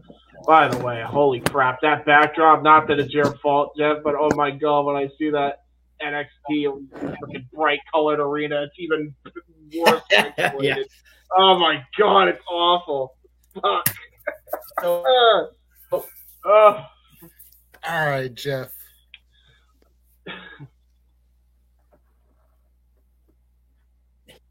If Punk hadn't Jeff. left when he did, and Bryan hadn't got hurt when he did, it would still be neck and neck. So I think start this first match, and I'm going to go back on the phone because obviously this isn't working. Yeah. Technical difficulties. Give me 1 second.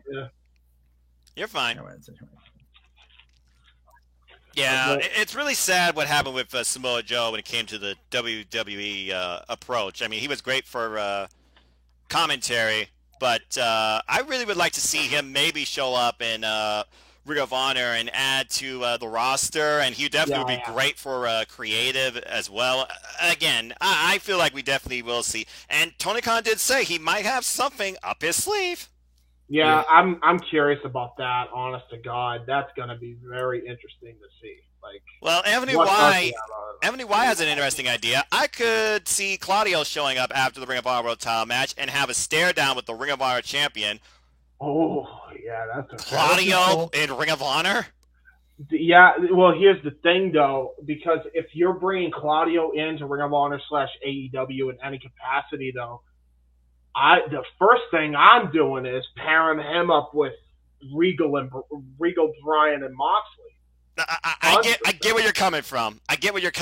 But again, it's one of those things like how you bring the man in. Again, foundation. I get where you're coming from. But again, it's one of those things like how you bring the man in. Again, foundation.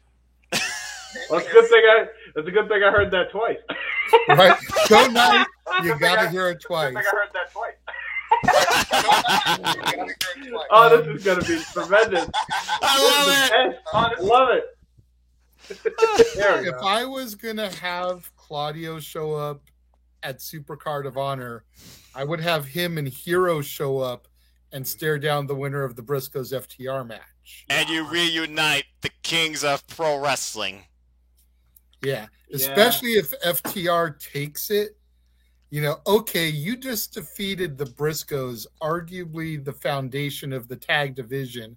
Now you get the Kings. Yeah, I could see that. I wish Shelton Benjamin wasn't under contract. So underrated. Yeah, I wish he wasn't under contract to the WWE because I would love to see the Kings of Wrestling and the World's Greatest Tag Team go at it just like one more time. Or just That's put like Shelton all Benjamin we with the kings of pro wrestling and ignite the Ring of Honor 6-man tag team championships, and somehow you verge that in AEW, and there's your trios division. Yeah, I mean, you got a lot of trios now. That's for damn sure. Hi, Jeff. Bueller. Yes. Bueller? Bueller. Bueller? Bueller. Bueller? Bueller. 1, 2. Is this on?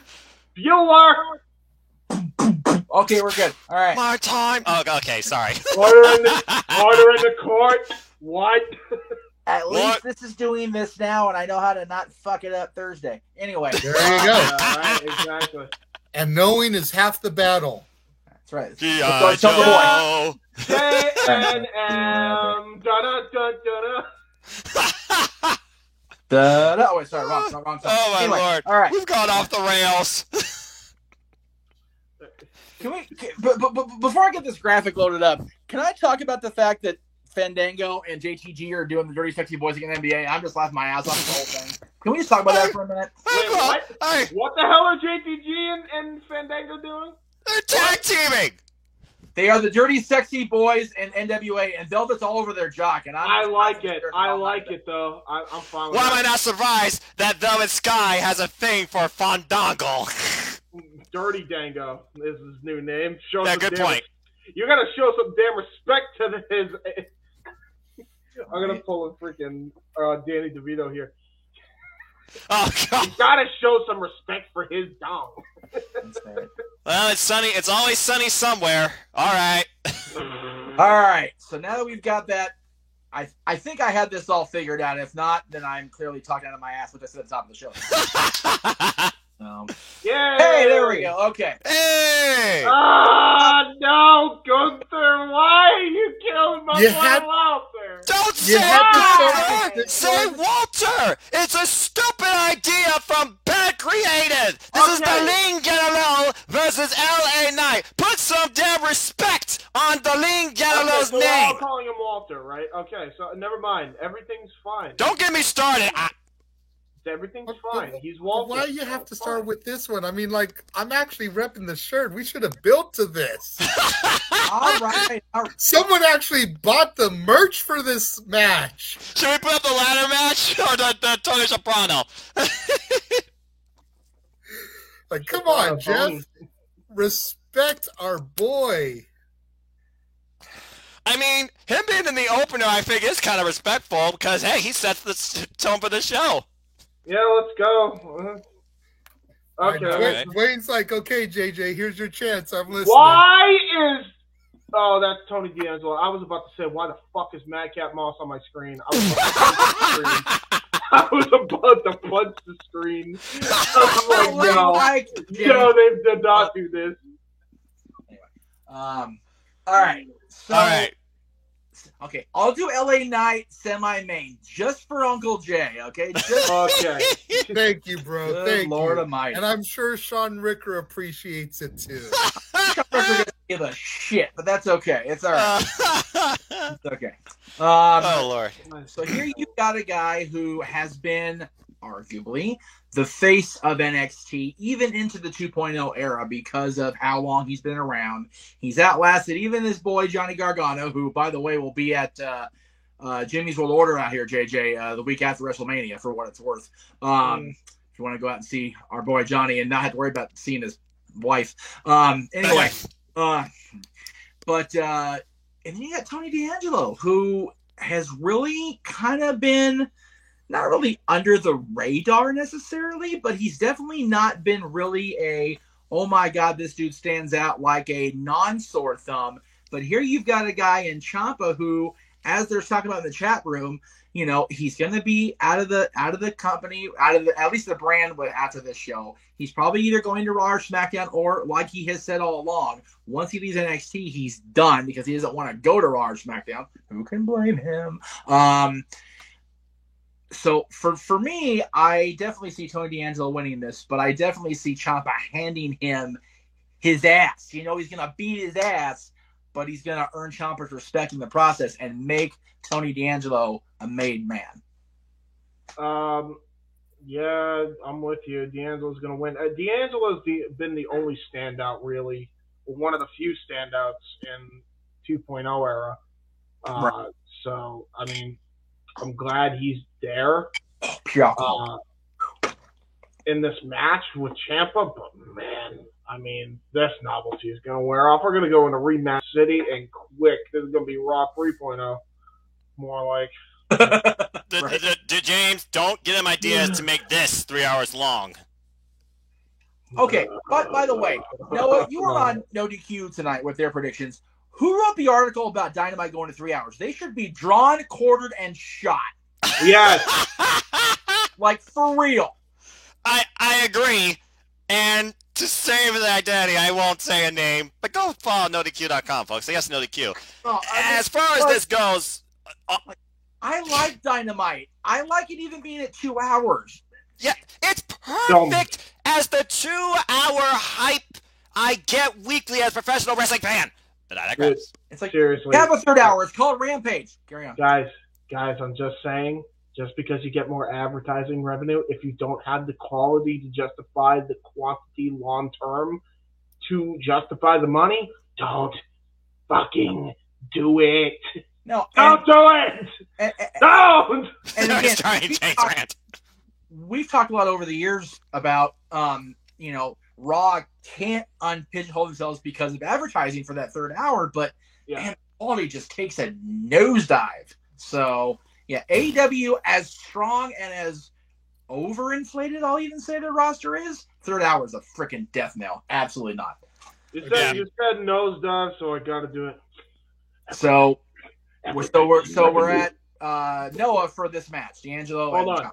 Hold on. Before you get to that, you said nosedive, so I got to. What? Advertising revenue. Vince McMahon needs that. Shove that third hour into a nosedive, Hulk Hogan. Thank you, James. Thank you. Ladies and gentlemen, James Hebert. He'll be here all night. Yeah, again, this match right here, if I was wearing a white tank top and got my fedora, you would think I was Tony D'Angelo. But again, this Soprano guy, he made Ciampa a deal he couldn't refuse. Now, whether or not he whacks him, that's up for you to decide. But I do agree with you. I think Tony D'Angelo's going to get the win here. Because as far as NXT 2.0, Vince is NXT. This is one of the guys they're putting stock in. When I look at what NXT for Vince is trying to breed into the main roster, Lord help everybody. Tony D'Angelo, Ivy Nile, they are front runners for me. So here, this might literally be Ciampa's last stand for what we loved and believed in our NXT. Whether or not he retires or takes a chance on the other rosters, God help the Blackheart, but I do have Tony D'Angelo winning. By the way, to add to your point about the freaking Tony Soprano character, how freaking 15 years too late do you have to be in that much of your own bubble, Vince? Jesus hey, Christ. I'm a little bit Italian at heart myself, so I understand where you're coming from. Is it sad that I remember Sopranos the most finale-wise because I was at Josh Sheriff's house watching that match? No lie. No lie. And by the way, it's bad when I'm not saying the gimmick is bad, but it's so outdated. It's really like unbelievable when the main event Mafia looks more current than this. Agree. Right. And it wouldn't surprise me if WWE tries to pull a fast one and recreate that in their own image with this guy as the Dawn. Yeah, this match will be good. By the way, don't get us twisted. No. It's just no. I'm not denying the quality we'll get in this match, but again, you think about what it really is about, what it's been built on, and the identity of the show it's going to be on. It all kind of falls flat. Exactly. JJ. Yes, sir. I'm glad y'all making the jokes already because every time I see Tony D'Angelo, I'm looking around for Chuck Palumbo and Nunzio. The FBI. Don't forget Big Vito, our buddy Big Vito. Don't forget him. Yeah, no. Big Vito. Isn't he on No DQ now? What the hell? Yeah. For real, like at first I thought that was an image of Chuck Palumbo. Yeah, well, that means you will remember him. Yeah. I would go for Ciampa just because I think he might hold out just a little longer in NXT for a rematch to fully put You him know over. what? With WWE booking, it wouldn't surprise me, JJ. It wouldn't surprise me either, but it's also WrestleMania weekend, and usually WrestleMania weekend is where you turn the tide, especially in NXT. We've seen it with Ember Moon. We've seen it with Bayley. Usually, you take your final stand on that biggest stage, and then you're on your way. Agreed. But I don't know, just something in my gut says this isn't going to be the last match for these two, and we might get one more round at the next NXT takeover, PLE, whatever it is they're going to call them. It's not even takeover, remember? RIP NXT. It's just called NXT Stand Delivered. With the way they're naming the other stuff, why not just call it EXP afterwards? So you got level up experience.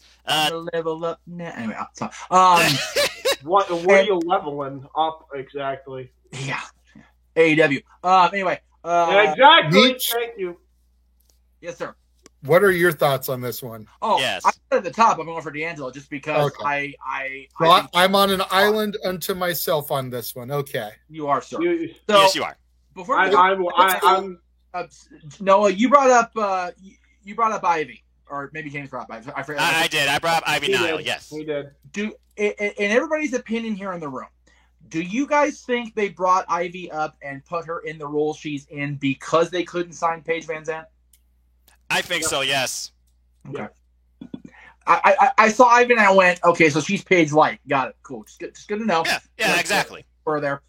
I mean, that was just so blatantly obvious what that was. So I mean, the only thing that's the difference is Paige Van Zandt's not wearing a chain around her neck. right, exactly. So yeah, it was, and again, I like both. I think I. Oh, they're both great powerhouses for the division. And if they turn Paige loose, she'll do great things with that Chatterhead and Scorpio and everybody. So it'll be awesome. But anyway, all right. Moving on. Next up we got. I know Noah's looking forward to seeing these guys on screen. So let me just go ahead and throw it up there and let him do his thing. Yes. Imperium. Yes. For the World knot Tag Team is Championship sacred. against MSK, the disciples of Riddle and the Creed brothers. I'll actually start with JJ, because I know JJ's been watching more NXT than I've given him credit for here lately. So, JJ, where do you see this match going? Yeah, for those that aren't in the know, I've seen every episode of Raw, SmackDown, and NXT since the Chamber, because I wanted to try to be as versed on the product going into Mania as possible. And Dwayne, if that's who you're going for, bro, then I am not changing your opinion on this one, because I've totally got the Creed bros in this one. There you go. I feel with what's been going on with Walter, Gunther, Imperium as of late, they are all going to fall this weekend. And I'm looking at the Creed brothers to take the straps and take their next steps. I actually agree, and I say that because, like you said, Imperium will fall. And honestly, they had this big thing for MSK's, freaking guru or whatever. It was Riddle, and then they did absolutely, here it is, fuck all with it. Like, what was the point of that? Jeff, James is on the show. That word's been said a few times already. Well, the one for me, I meant. So straight from the head honcho, though, of the Jeff Meacham Network. That's where it really has its value. I mean, you talk about how the NXT on Mania weekend is where people move on to the roster. That's kind of what I'm seeing for Walter and Imperium. Right. So, and then with the trouble that I saw that one of the MSK dudes just got into, it just totally makes it even more so for the Creed brothers, in my opinion. Yep. I mean, and if that was the reason MSK got the deep push without Riddle, it doesn't surprise me. But even if that hadn't happened, I don't know when this was. I was brought up today on Twitter apparently, but I don't know how far back the inside baseball stuff knowledge went about that. So, but yeah, they did absolute dick with that. It's Riddle, and then he was there for what, a week and a half, maybe 2 weeks, and then nothing. There was an 8-man tag match at the very least waiting to happen with MSK and RK Bro. Like, yeah, it was so like it was like who anybody else waiting for Randy to just drop all three of them, just bing bang boom and walk out like, all right, I had enough of this bullshit. Thank you and good night. I mean, at this point, I'm just expecting for it not to freaking happen at this point. Like, yeah, it's ridiculous. Randy has used the F word. He did. Riddle's going to be the one to turn on him. Which is exactly, again, we'll talk about that Thursday, but that's exactly what the hell needs to happen. But Creed Brothers is my pick. Lydia's got the Creed Brothers. James, where do you stand on this tag team match? I'm just going to stick with Imperium because Creed Brothers might, but I don't know fucking dick about them. I'm in JJ's camp right now.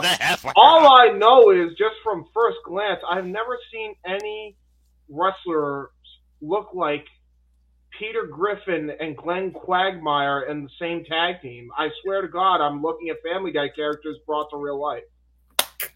I've never seen, like, and the fact I'm looking at the first Creed brother. I swear to God, he has a box for a head, and then you got the other guy.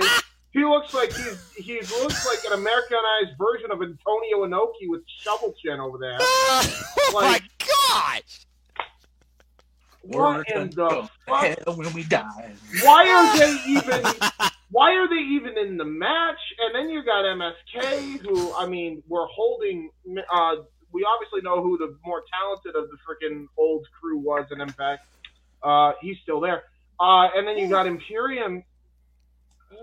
It's just. Ay. If this was an old school prediction episode, I would have walked off during that little diatribe. It would have been a dad's walk off. Oh my God! Why was that? I'm sorry. Was that offensive? No. It wasn't offensive. It's just when something is said that you just are like so dumbfounded about, can't believe. We just walk off so we can collect ourselves. More often than not, it was a compliment as opposed to an insult, James. So oh my gosh, that was funny. That was fucking funny. It seems today that all you see, the Creed brothers, are now on NXT. Oh my God. Noah Foster, love of God, reel us back in, brother. Talk about the sacred mat that Imperium and cherishes so much. Oh my God. Okay, I got. I'm trying to work here. I'm sorry. Come on, you got this. Sacred, the mat, the sacredicity of the mat died. Look at this shit. Look at them. Look at the Creeds. What are they? Why are they? Why? Okay, go ahead, Noah. Sorry. I'm just so baffled. Oh, God. Oh, Lord. Oh, cry. Damn it, James. You freaking idiot. Oh, my God. I haven't heard this much of a roasting since Jeff Ross and Bob Saget. R.I.P. Oh, Jesus Christ almighty. I hear God. To take a quote from the old school Casa Diaz, this show has gone butt fucky. Yeah. Wow. I heard somebody laughing in the background, JJ. Who's laughing there? Oh, okay. You're welcome. Now then. Oh, God. Whew. Okay. Imperium has held the NXT Tag Team Championships proudly.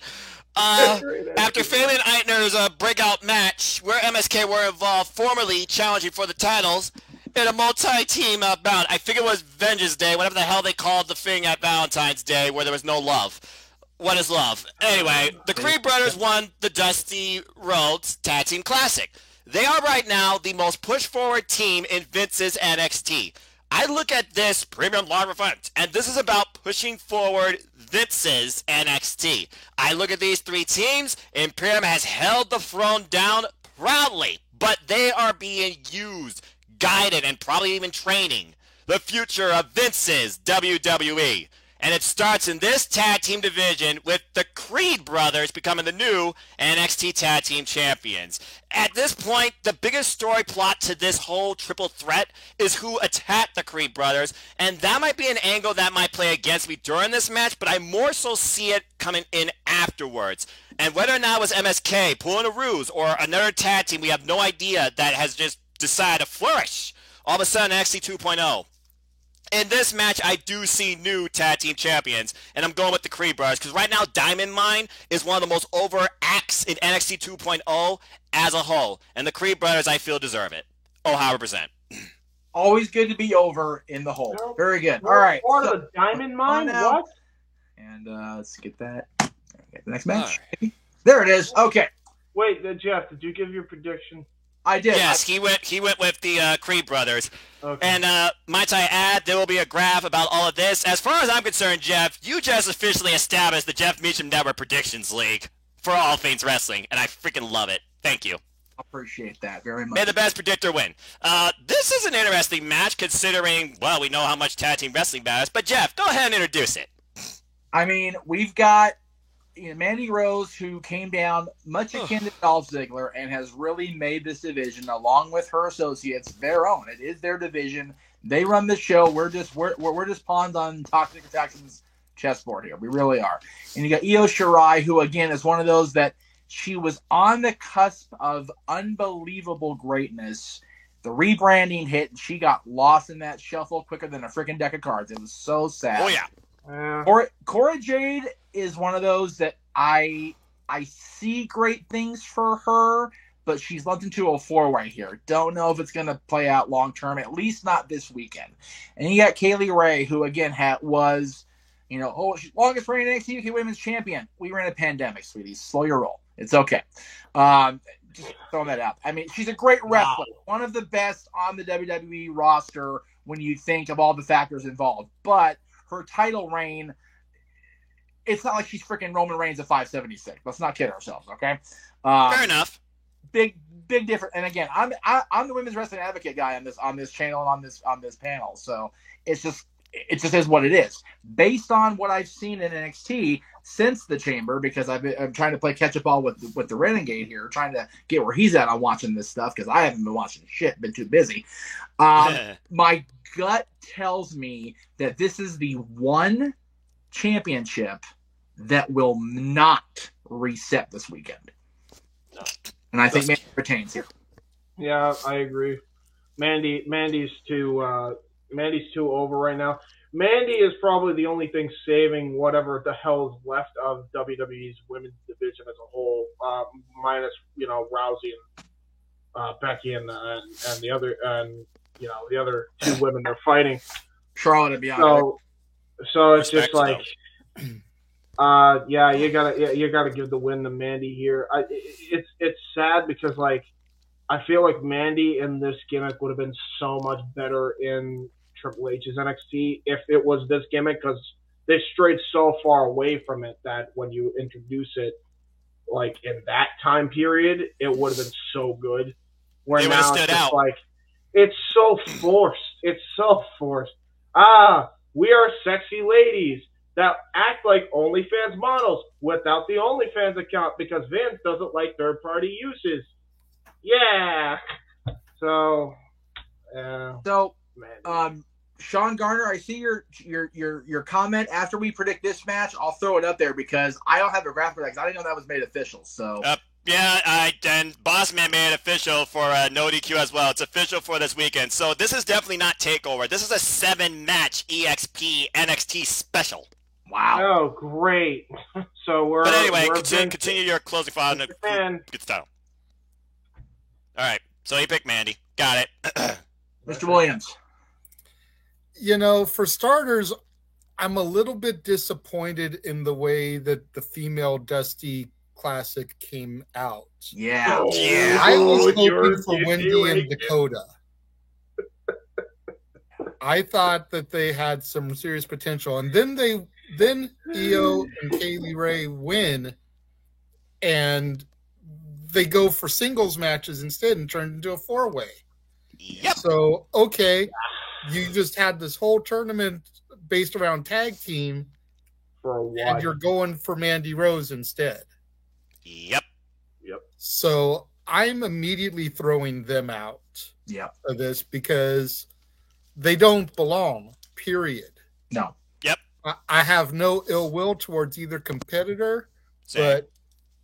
but they shouldn't be in this match.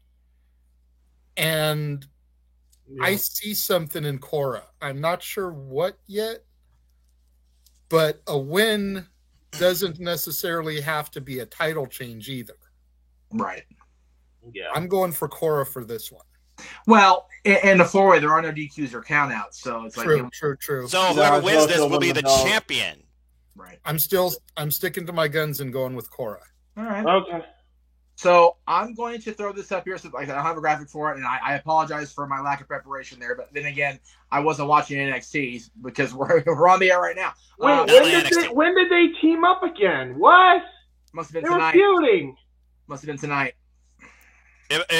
Let me go ahead and just you could segue into the other match because I could talk about that too. So we're talking about both women's matches back to back. But yeah, I agree with all your sentiments about Mandy Rose because here's the thing. In Bruce Pritchard's NXT, Vince's Vision NXT, he wanted something edgy. So, of course, he has this standout Black Rose trio in Toxic Attraction holding down all the gold because, well, they don't look like prototypical pro wrestlers. They look like, must-see figures. And they all three have incredible talent in ring, though, too. I'm not going to deny, especially Gigi Dolan. She owned that cage match. That being said, the fact they used this whole tag team tournament to just impromptu turn it into a double Money in the Bank cash-in type dealie, adding these two to the title match, and you definitely disgraced the identity of tag team wrestling and what this thing was put together for in the first place. You might as well never do it again. Freaking idiots. That being said, Io Shirai is one of the last remnants of Triple H's NXT, and I see her going up to the other rosters too. And honestly, she might be the one to eat the fall in this as well. Because think about it. Since Mandy Rose has been champion, Cora Jade has already had a chance for the title, fell short. We've seen this developing feud with Kaylee Ray, and I think Kaylee Ray and her have also fought too, fell short. And right now in the Fatal 4-Way, there are no rules. There are no disqualifications. And Mandy Rose has backup in Toxic Attraction. Whether or not their match will be before or after this, that still is yet to be determined. Of course. But regardless how I look at this, you look at the two that was supposed to be centered around, and that's what it's still centered around here. It's Cora Jade, it's Mandy Rose. It's the one-on-one that's going to happen again, and in my personal opinion, by the way, someone encouraged to continue pursuing professional wrestling by CM Punk, the former Elena Black match I had that I used to see on AEW Dark. So congrats to all her success so far in NXT 2.0. That's why I got nothing but respect for her. Cora Jade is a future NXT Women's Champion if booked to be, because I feel she deserves it. But it won't be this weekend. I have Mandy Rose winning, and as far as how she gets the decision, Cora Jade may come close, but she won't be involved in the decision. It's going to lead to Cora Jade and Mandy Rose one-on-one, but for now, Mandy Rose will continue to hold the gold. I got Mandy Rose retaining. And the Toxic Attraction retain the tag titles? At this point, there's no other tag team division, and tag team wrestling doesn't matter if we're going to segue into that next match. Right now, they are literally the focal point of Vince's NXT for the entire women's division. I'm going to say, that the Toxic Attraction retains all their gold. What tag team? Exactly. Raquel and Dakota are back together.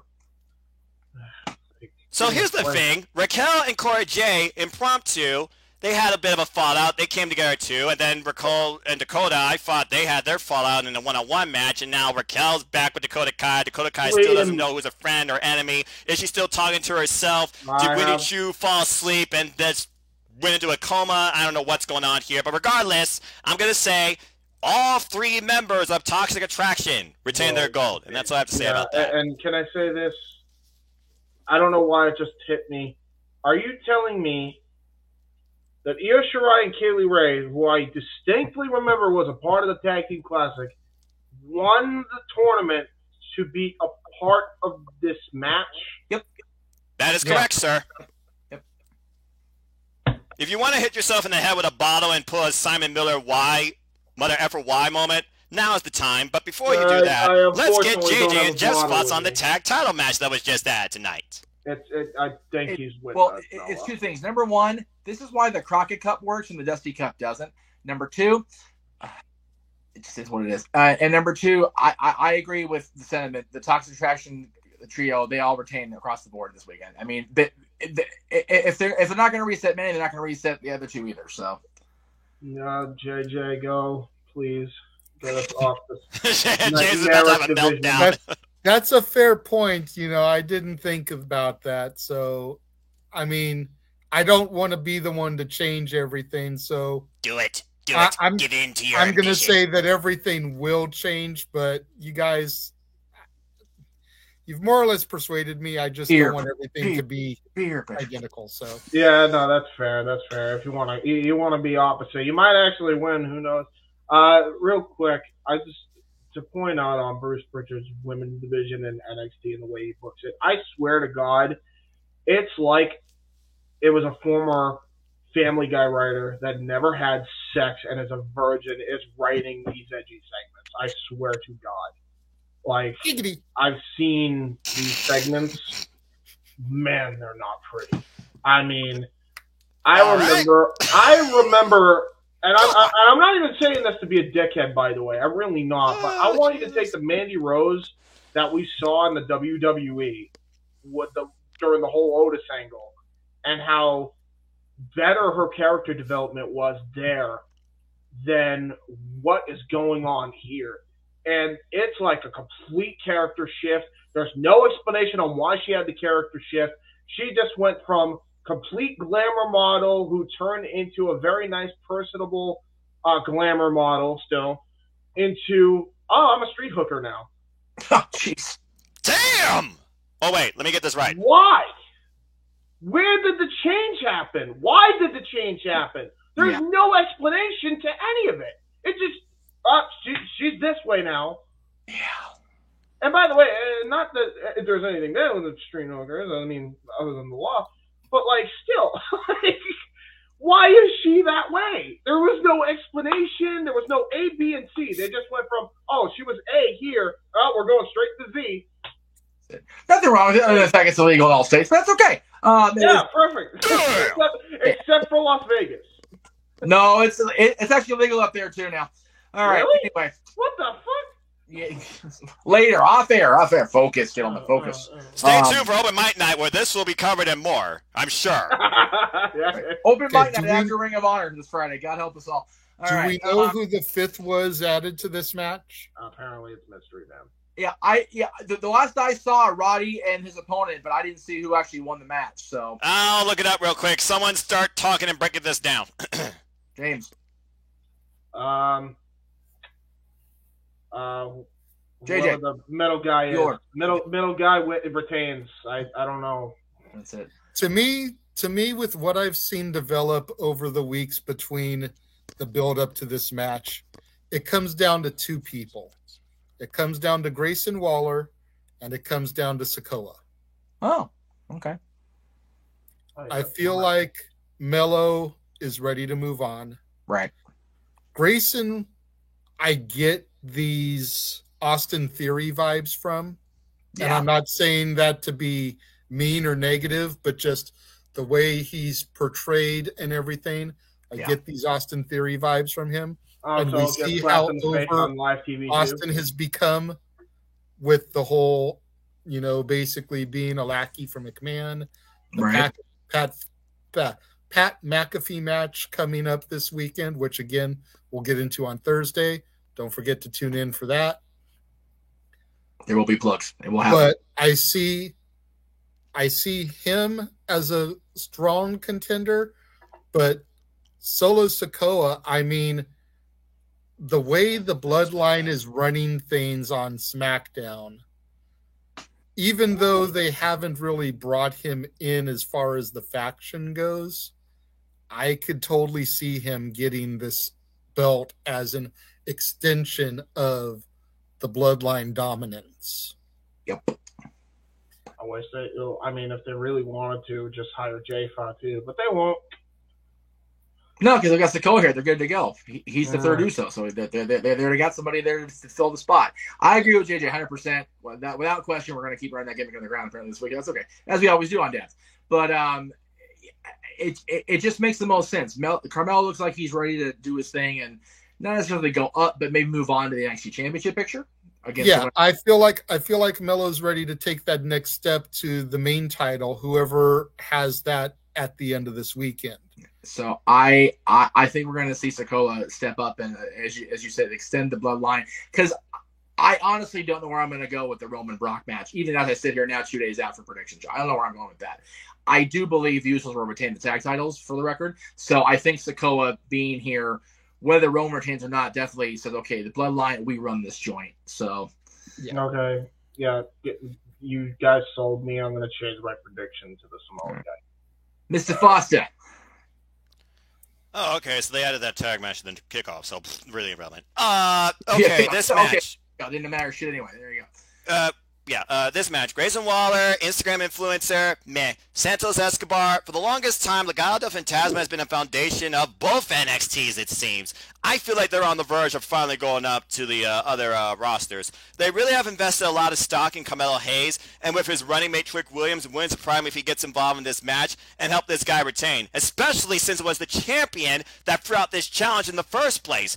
And it being a ladder match. And then you have, I guess, the next guy that's going to go in the bloodline at some point, Solo Sikoa, after coming off a battle against a guy possessed by a demon in Boa, wherever the hell he is. Right. I don't see him winning.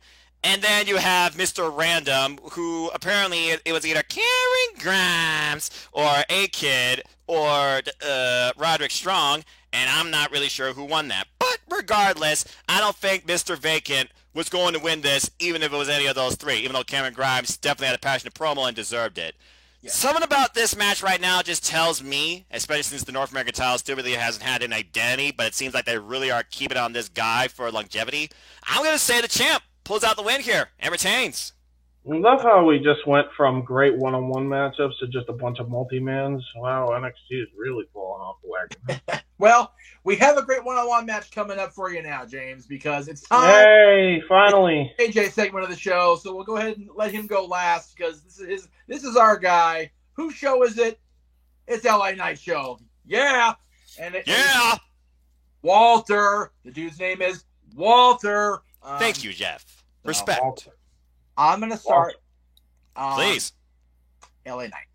He more so because he needs it more than Walter does. If Walter, whether they keep him pairing together, whether they finally do go up to Raw or SmackDown, LA Knight's sticking around. And I dare say they're going to take him, and they're going to take the champion, and they're going to take Carmelo when he loses the championship this weekend, and they're going to build the brand around those four guys and the NXT championship picture. So, because LA Knight needs to be NXT champion. As much as I enjoyed him being the $1 Million champion for reasons I can't even freaking verbalize out loud properly because the connection with Undertaker and Paul Bearer and DiBiase, like, I just want LA Knight, Shawn Ricker, Eli Drake to be the star. He should have been NXT the first goddamn time. And I think this match, beating Walter, which does not get done, will solidify him as, okay, he's a player in NXT. I agree with you because they have, I'm gonna just say it, first episode of 2.0, they fucked this guy over.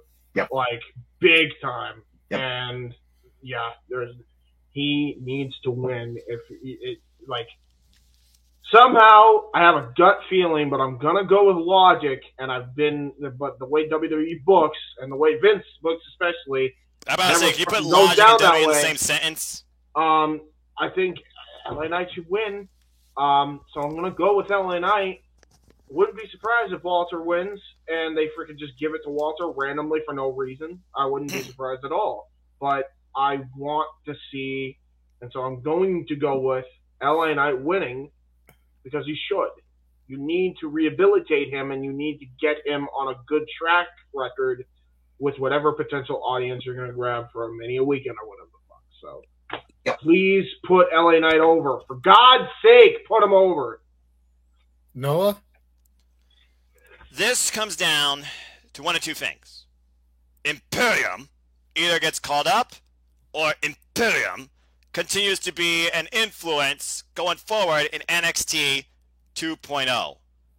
And with Walter, who recently arrived, and this is his first major match underneath this regime of NXT.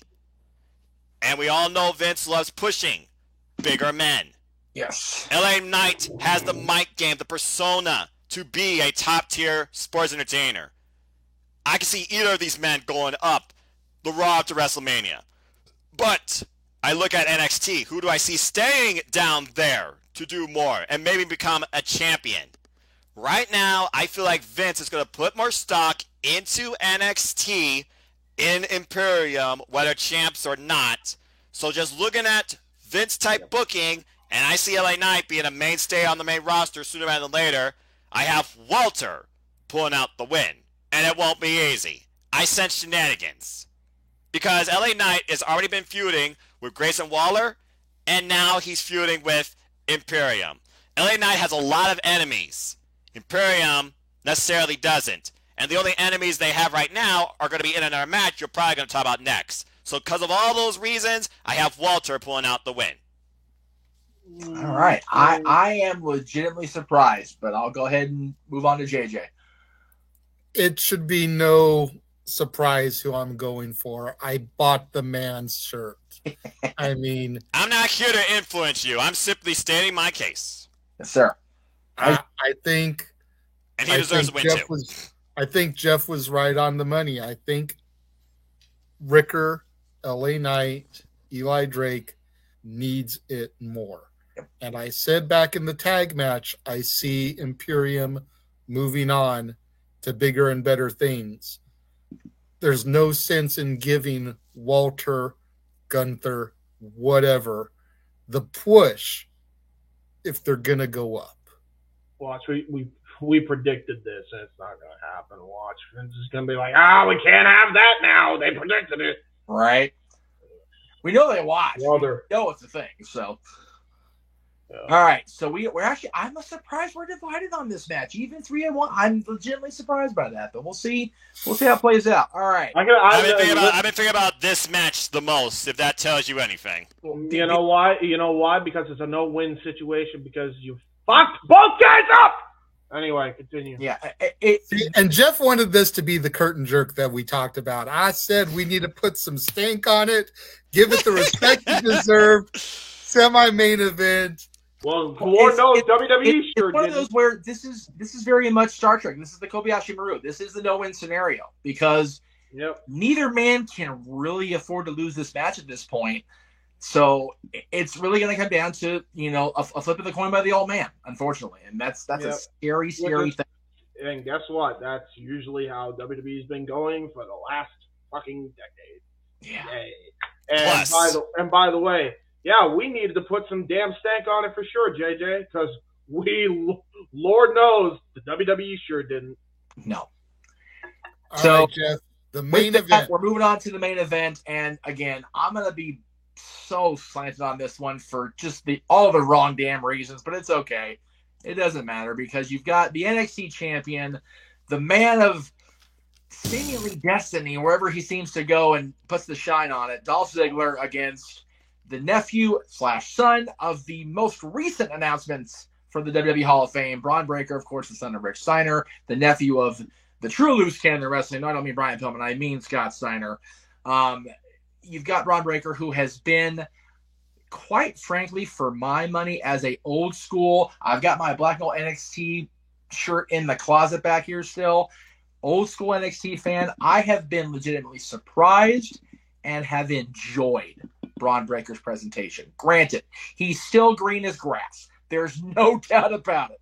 But the kid, listen, it's not going to the kid's not good shit.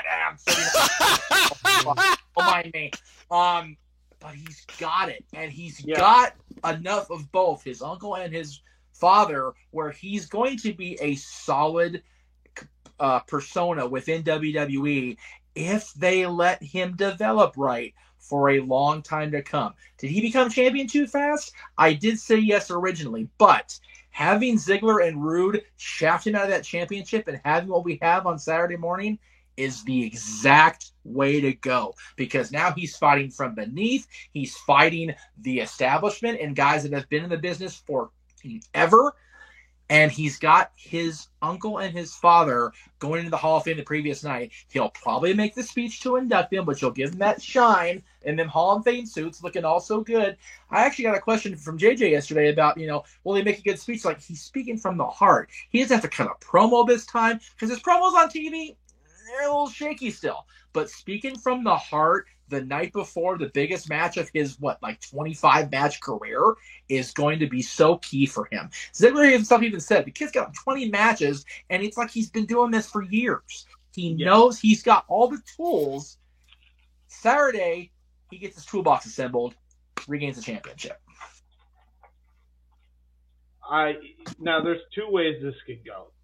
Exactly how you said it, Jeff, where this is obviously the only great match that's going to happen on the show. Let's not fucking kid ourselves. I mean, the two athletes involved, and compared to everything else on this fucking card, and the booking, and the way they've treated NXT, and blah, blah, blah, this is the closest you will get to 2.0 as you could possibly get, because both guys actually know how to fucking wrestle, and they actually know how to tell a pretty decent little story.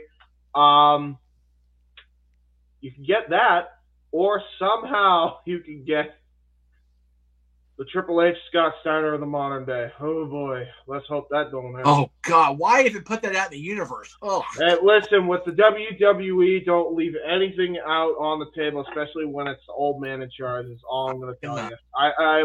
That's a fair point. It's a fair point. For the lowest of lowest of lowest, and I mean of lowest of expectations, and you will never be disappointed. Actually, no, I can't even lie. Sometimes you can be. Fuck. Vince really likes to prove us wrong with that. It's almost like it's a fucking rib at this point. Sorry. Flashback. Oh, God. On now. WrestleMania is gonna be fun. Focus on this match, man. Focus on this match. You're fine. I'm honestly gonna go with the Ziggler to retain. I'm gonna go with Ziggler only because I think he might be called up way too soon, because Vince has done that before with the likes of Baron Corbin. It wouldn't shock me if he's gonna do that with Braun Breaker. So I'm gonna stick with Ziggler to retain. So yeah. JJ. I've been torn about this match the most. Yeah. I really have, because on the one hand, I think it would be a great tribute to his family to win the title back the night after they go in the Hall of Fame. Right. Yeah. On the other side of the coin, I see either Bobby Roode getting involved to help Dolph keep the belt, or potentially Scotty and Rick getting involved and possibly costing Braun the title via disqualification. Because we got to think about it, and the Hall of Famers always get involved somehow, some way in WrestleMania weekend. It's true. You're not wrong. What better way for the Steiner brothers to get involved than in son-nephew's match? Right. Granted, it's not on the main stage, but it is a heavy part of the presentation that weekend. True. Yeah. When you think about it, Jay, do you really want to turn Scotty loose on a WrestleMania show night to night? No, you put him in NXT where you can kind of contain him a little bit better. There are two things you do not want to have Scotty do. You don't give him a live mic, and you don't ask him to do math. No. But anyways. That's very fair and accurate. That's actually very fair and accurate. See, when you look at Braun Breaker, and you look at Dolph Ziggler, you can see that statement is not true. That's true, man. I adore Dolph Ziggler, Nick Nemeth to death. Yes. Going back to his days as Kerwin White's caddy, if anybody remembers that. Oh, yeah.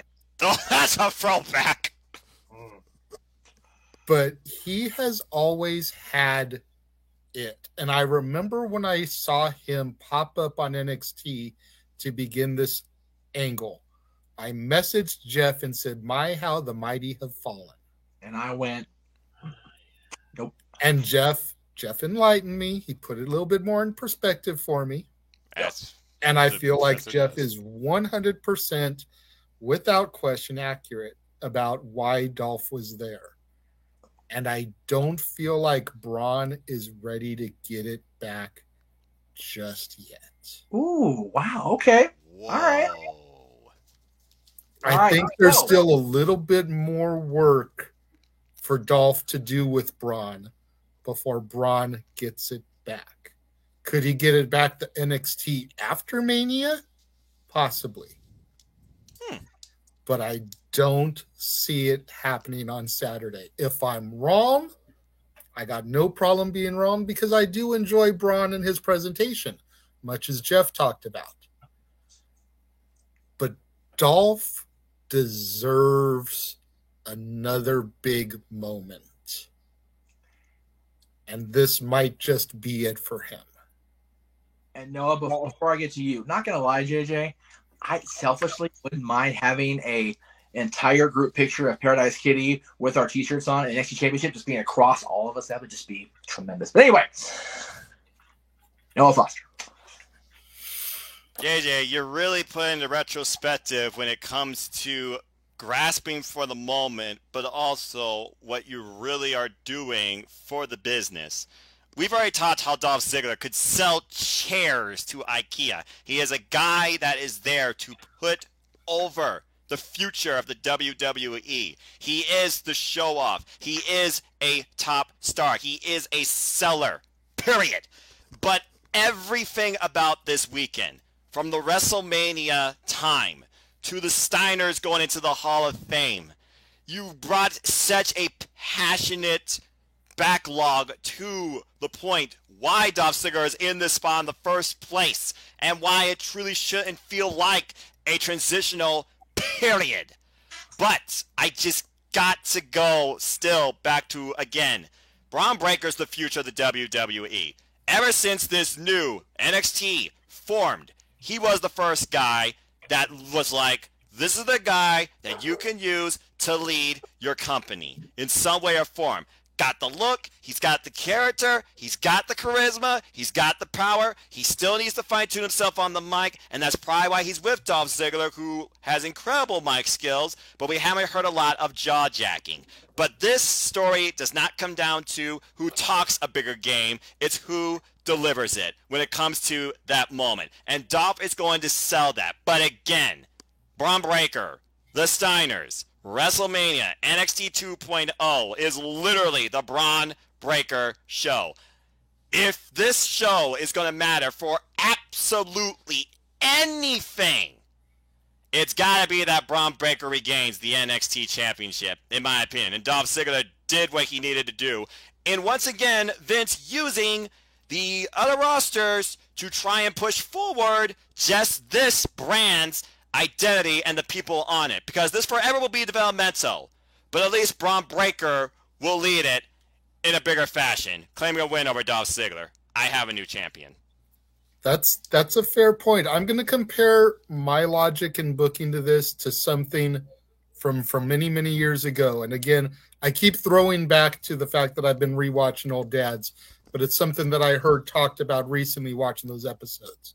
I'm going to go back to the Bound for Glory series years ago when Dolph's cohort, Bobby Roode, won the series, challenged for the belt, and after all that build and push, they didn't pull the trigger.